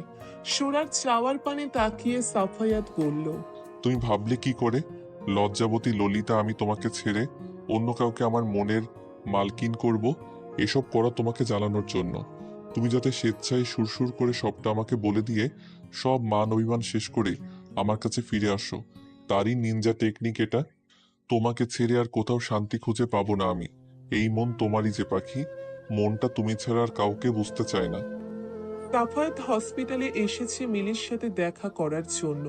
মিলি এখন মোটামুটি সুস্থ হয়ে গিয়েছে। 4 থেকে 5 দিনের মধ্যে হসপিটাল থেকে ডিসচার্জ করা হবে। মিলির চিকিৎসার সমস্ত খরচ সাফায়াত বহন করেছে। সাফায়াত ডক্টরের সাথে কথা বলে মিলির কেবিনে আসে। সাফায়াতকে দেখা মাত্র মিলি উঠে বসার চেষ্টা করে দেখে। সাফায়াত এগিয়ে গিয়ে মিলিকে উঠে বসতে সাহায্য করে। সাফায়াতকে দেখে মিলির চোখ থেকে আপনা আপনি পানি গড়িয়ে পড়ে, যা দেখে সাফায়াত বলল, এটা দুঃখের কান্না নয় বাবা, এটা যে সুখের কান্না। জানি না তুমি কোন মায়ের সন্তান, তবে তোমার মা অনেক ভাগ্যবতী। সে তোমার মতো একটা সন্তান তার গর্ভে ধারণ করেছে। তোমার মা নিশ্চয়ই অনেক ভালো মানুষ। মায়েরা কখনো খারাপ হয় না আন্টি, পৃথিবীর সব মায়েরা ভালো। সব মায়েরা ভালো হলেও আমি ভালো মা হতে পারিনি। আমি পৃথিবীর সবচেয়ে নিকৃষ্ট মা, নিকৃষ্ট স্ত্রী। যে মা স্বেচ্ছায় তার থেকে নিজের মেয়েকে অনেক দূরে সরিয়ে দেয়, তার থেকে মায়ের ভালোবাসা আদর কেড়ে নেয়, সে কখনো ভালো মা হতে পারে না। বলে কান্নায় ভেঙে পড়ল মিলি। আপনি প্লিজ শান্ত হন আন্টি, আপনি এখনো পুরোপুরি সুস্থ হননি। কোনো কারণে উত্তেজিত হয়ে পড়া আপনার স্বাস্থ্যের জন্য ক্ষতিকর। আমি কথা দিচ্ছি, আমি আপনার মেয়েকে খুঁজে বের করে আপনার কাছে নিয়ে আসবো। তুমি সত্যি বলছো বাবা? হ্যাঁ আন্টি। মিলি সাফায়াতের মাথায় হাত বুলিয়ে দিয়ে বলল, জীবনে অনেক সুখী হও বাবা। সুখে শান্তিতে তোমার সংসার পরিপূর্ণ হয়ে উঠুক। সাফায়াত কিছু বলতে যাবে তার আগেই তার ফোন বেজে ওঠে। সাফায়াত প্যান্টের পকেট থেকে ফোন বের করে দেখে স্ক্রিনে বাবা নামটা জ্বলজ্বল করছে। শফিকুল দেওয়ানের কল দেখে সাফায়াত একটু অবাক হয়ে যায়। তিনি সচরাচর সাফায়াতকে কল করেন না। সাফায়াতের ভাবনার মাঝে একবার কল কেটে যায়। তিনি পুনরায় কল করেন। সাফায়াত এবার আর দেরি করে না, কল রিসিভ করে তাকে সালাম দিয়ে জিজ্ঞেস করে, বাসায় সব ঠিক আছে তো বাবা? কারো কোনো সমস্যা হয়নি তো? Don't take tension, everything is okay. আমি তো ভয় পেয়ে গিয়েছিলাম, আপনি তো আমাকে তেমন কল করেন না। হুট করে আপনার কল দেখে ভাবলাম হয়তো বাসায় কারো কোনো বিপদ হয়েছে। সবাই ঠিক আছে, কিন্তু বেটা তুমি কোথায় এখন? আমি একটু হসপিটালে এসেছি বাবা। হসপিটালে কেন? আপনাকে সবটা পরে আমি বুঝিয়ে বলবো বাবা। ইটস ওকে, তোমাকে এক্ষুনি একটু বাসায় আসতে হবে। কেন বাবা? বাসায় এলে দেখতে পারবে, ইটস এ বিগ সারপ্রাইজ। ঠিক আছে বাবা, আসছি আমি। আচ্ছা রাখছি তাহলে, তাড়াতাড়ি চলে এসো বাসায়। শফিকুল দেওয়ানের সাথে কথা বলে সাফায়াত মিলির থেকে বিদায় নিয়ে সোজা বাসায় চলে আসে। বাসায় এসে কলিং বেল দিতেই শর্ট ড্রেস পরা একটি মেয়ে দরজা খুলে দেয়, যেন সে কলিং বেল বাজার অপেক্ষায় বসেছিল। দরজা খোলা পেয়ে সাফায়াত রুমে প্রবেশ করা মাত্রই মেয়েটা কল বিলম্ব না করে সাফায়াতকে জড়িয়ে ধরল। বাইরের একটা মেয়ে এসে নির্লজ্জের মতো তোমার বরকে জড়িয়ে ধরে রেখেছে, আর তুমি এখানে পড়ে পড়ে ঘুমাচ্ছ ভাবিমণি। কথাটা কর্ণপাত হতেই ঘুম হালকা হয়ে যায় সুরার। মেয়েটা গত রাতে সাফায়াতের রুম থেকে এসে না খেয়ে নাজমা দেওয়ানের কোলে মাথা রেখে অনেক রাত পর্যন্ত কান্নাকাটি করেছে, যার দরুন প্রচন্ড মাথা ব্যথা হয়েছে। রাতে ঘুমোতে পারেনি, সারা রাত বিছানায় ছটফট করেছে মেয়েটা। শেষ রাতে যখন দু চোখের পাতা এক হয়েছে তখনই ফজরের আজানের ধ্বনি শুনে ঘুম ভেঙে গেছে। সুরা তড়িঘড়ি করে উঠে রোজকার মতো উঁচু করে নামাজ পড়ে বই খাতা নিয়ে পড়তে বসে যায়, কিন্তু ঘুমের কারণে পড়ায় মনোযোগ দিতে পারে না। যা দেখে নাজমা দেওয়ান বই খাতা রেখে তাকে ঘুমোতে বলে। সুরাও যেন এই সুযোগটাই খুঁজছিল। সে নাজমা দেওয়ানকে জড়িয়ে ধরে বলল, আপনি আমার সব কথা কিভাবে বুঝতে পারেন মা? কারণ আমি যে মা, সন্তানদের কিছু হলে কেউ বুঝতে পারুক বা না পারুক, একজন মা ঠিকই বুঝতে পারে। এই যেমন আমি বুঝতে পারছি কিছুদিন থেকে তোর মনের মধ্যে ঝড় বয়ে যাচ্ছে, ভেতরে ভেতরে শেষ হয়ে যাচ্ছিস তুই। তুই এখন যথেষ্ট নিজের ভালো বুঝতে শিখেছিস। যাই হয়ে যাক না কেন, কখনো নিজের স্বামী নিজের সংসার ছেড়ে যাওয়ার কথা ভাববি না মা। নিজেকে শক্ত কর, অন্যায়ের প্রতিবাদ করতে শিখতে হবে তোকে। মনে রাখিস, বাঙালি মেয়েদের কিন্তু একবারই বিয়ে হয়। বিয়ের পরে স্বামীর সাথে আপোষ করে চলতে না পারলে ডিভোর্সের পর পুরো পৃথিবীর সাথে আপোষ করে চলতে হয়। তাই স্বামীর সংসার যেমনই হোক মানিয়ে চলতে হয়, ঠিক যেমনটা আমি করে চলছি। মানেটা কি মা?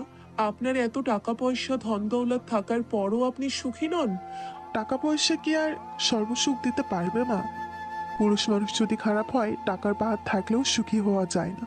আর পুরুষ মানুষ যদি ভালো হয়, কুড়ো ঘরে সারা জীবন সুখে শান্তিতে বসবাস করা যায়। শফিকুল কখনো আমাকে ভালোবাসেনি, ও ভালোবাসতো আমার ছোট বোন নাইমাকে। এমনকি বাবা মায়ের সাথে শফিকুলের বিয়ে ঠিক করে, কিন্তু বিয়ের দিন নাইমা বাবার মুখে চুলকানি মেখে অন্য ছেলের হাত ধরে চলে যায়। বাবার মান সম্মানের কথা চিন্তা করে সবাই মিলে শফিকুলের সাথে আমার বিয়ে দেয়। আপনার আরো একটা বোন আছে, সে কোথায় এখন? জানি না, সেদিন বিয়ের আসর ছেলে চলে যাওয়ার পর নাইমার আর কোনো খোঁজ পাওয়া যায়নি। জানিও না সে এখন কোথায় কিভাবে আছে, তবে শফিকুলের মনে প্রাণে এখনো নাইমা রয়ে গেছে। যাই হোক, অনেক কথা বলে ফেলেছি, সারা রাত ঘুমাসনি তুই, এখন একটু ঘুমা, দেখবি ভালো লাগবে। ঠিক আছে মা, তবে আমাকে নাস্তা করার জন্য ডাকার দরকার নেই। আমার ঘুম ভাঙলে আমি উঠে খেয়ে নিব। ঠিক আছে, ডাকবো না। সেই তখন মেয়েটা ঘুমিয়েছে, আর বেলা 11টা বাজে নোসাইফার ডাকে তার ঘুম ভাঙে।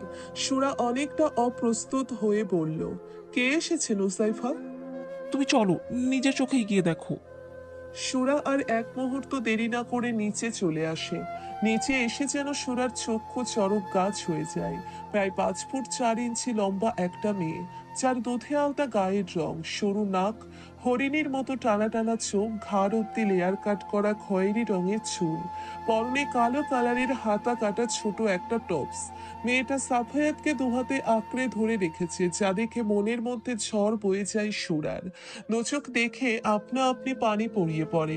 মেয়েরা প্রসব বেদনার যন্ত্রণা সহ্য করতে পারলেও তার শখের পুরুষের সাথে অন্য কোনো নারীকে সহ্য করতে পারে না। সেইখানে সাফায়াত তো সুরার প্রাণ ভোমরা। সে কিভাবে পারবে তার সুন্দর বেডা মানুষের পাশে অন্য মেয়েকে সহ্য করতে? মেয়েটা সাফায়াতকে জড়িয়ে ধরলেও সাফায়াত মেয়েটাকে জড়িয়ে ধরে না। সে বিরক্তি নিয়ে নিজেকে মেয়েটার থেকে ছাড়িয়ে নিয়ে যায়। কিন্তু যখন তার লাল চোখ নিয়ে দাঁড়িয়ে থাকা সুরার দিকে নজর যায়, তখন সে সুরার হৃদয় আরো ক্ষত বিক্ষত করে দিতে মেয়েটাকে নিচু থেকে জড়িয়ে ধরে বলল, তরি বেবি, তুমি এখানে? What a present surprise. তুমি খুশি হওনি বেবি? সাফায়াত তাতে দাঁত চেপে বলল, হ্যাঁ বেবি, খুব খুশি হয়েছি। তোমাকে ক্লান্ত দেখাচ্ছে বেবি, যাও গিয়ে রেস্ট করো। ইস, বিয়ের আগেই আমার বাবুটা আমার কত খেয়াল রাখছে। লাভ ইউ বাবু। সাফায়াত তরির থেকে নিজেকে ছাড়িয়ে নিয়ে বলল, তুমি সোফায় গিয়ে বসো, বাসার সবার সাথে গল্প করো, আমার একটু কাজ আছে, আসছি আমি। আসছি আমি মানে কি? হ্যাঁ, ড্যাড বলেছে এই সপ্তাহের মধ্যে আমাদের বিয়ে দিয়ে 4 হাত এক করে দিবে। এখন আমাদের কত প্ল্যানিং রয়েছে, আর তুমি কিনা কাজ কাজ করে বেড়াচ্ছ বেবি। তুমি টেনশন করো না, শহরের নামকরা বিজনেসম্যান শফিকুল দেওয়ানের একমাত্র ছেলে সাফায়াত দেওয়ানের বিয়ে বলে কথা। সারা শহরের মানুষ জানবে, হলুদ হবে, মেহেন্দি হবে, নাচ গান হই হুল্লোড় সব হবে। আমি তো মনে মনে এইটাই প্ল্যান করে রেখেছি। তুমি কিভাবে আমার মনের কথা বুঝতে পারলে বেবি? কারণ মনটা যে আমারই। হাউ সুইট, তুমি আমাকে এত ভালোবাসো বাবু। সাফায়াত প্রত্যুত্তরে কিছু বলে না, যার জন্য বেশ অপমান বোধ করে তরি। সে এদিক ওদিক তাকিয়ে দেখে কেউ তার কথা শুনেছে নাকি, আর তখনই তার চোখ যায় দূরে দাঁড়িয়ে থাকা সুরার দিকে। সে তৎক্ষণাৎ সাফায়াতকে জিজ্ঞেস করলো, বাবু, এর আগে আমি তোমাদের বাসায় কয়েকবার এসেছি, কিন্তু এই মেয়েটাকে তো এর আগে কখনো দেখিনি। মেয়েটা কি তোমাদের বাসার নতুন সার্ভেন্ট? বাই দ্য ওয়ে, মেয়েটা দেখতে কিন্তু অনেক কিউট আছে, লুক লাইক রসগোল্লা। সাধারণত শহরের সার্ভেন্ট পাওয়া খুবই ডিফিকাল্ট ব্যাপার, সেখানে তুমি এত রসগোল্লা টাইপের সার্ভেন্ট কোথা থেকে জোগাড় করলে বাবু? সুরার নামে এমন আজে বাজে কথা শুনে মাথা গরম হয়ে যায় সাফায়াতের। সে এক প্রকার চিৎকার করে বলে উঠল, স্টপ অল দিস ননসেন্স। আমি কি একবারও বলেছি মেয়েটা আমাদের বাসার সার্ভেন্ট? সাফায়াতের এহেন ব্যবহারে অনেকটা ঘাবড়ে যায় তরি। সে আমতা আমতা করে জিজ্ঞেস করলো,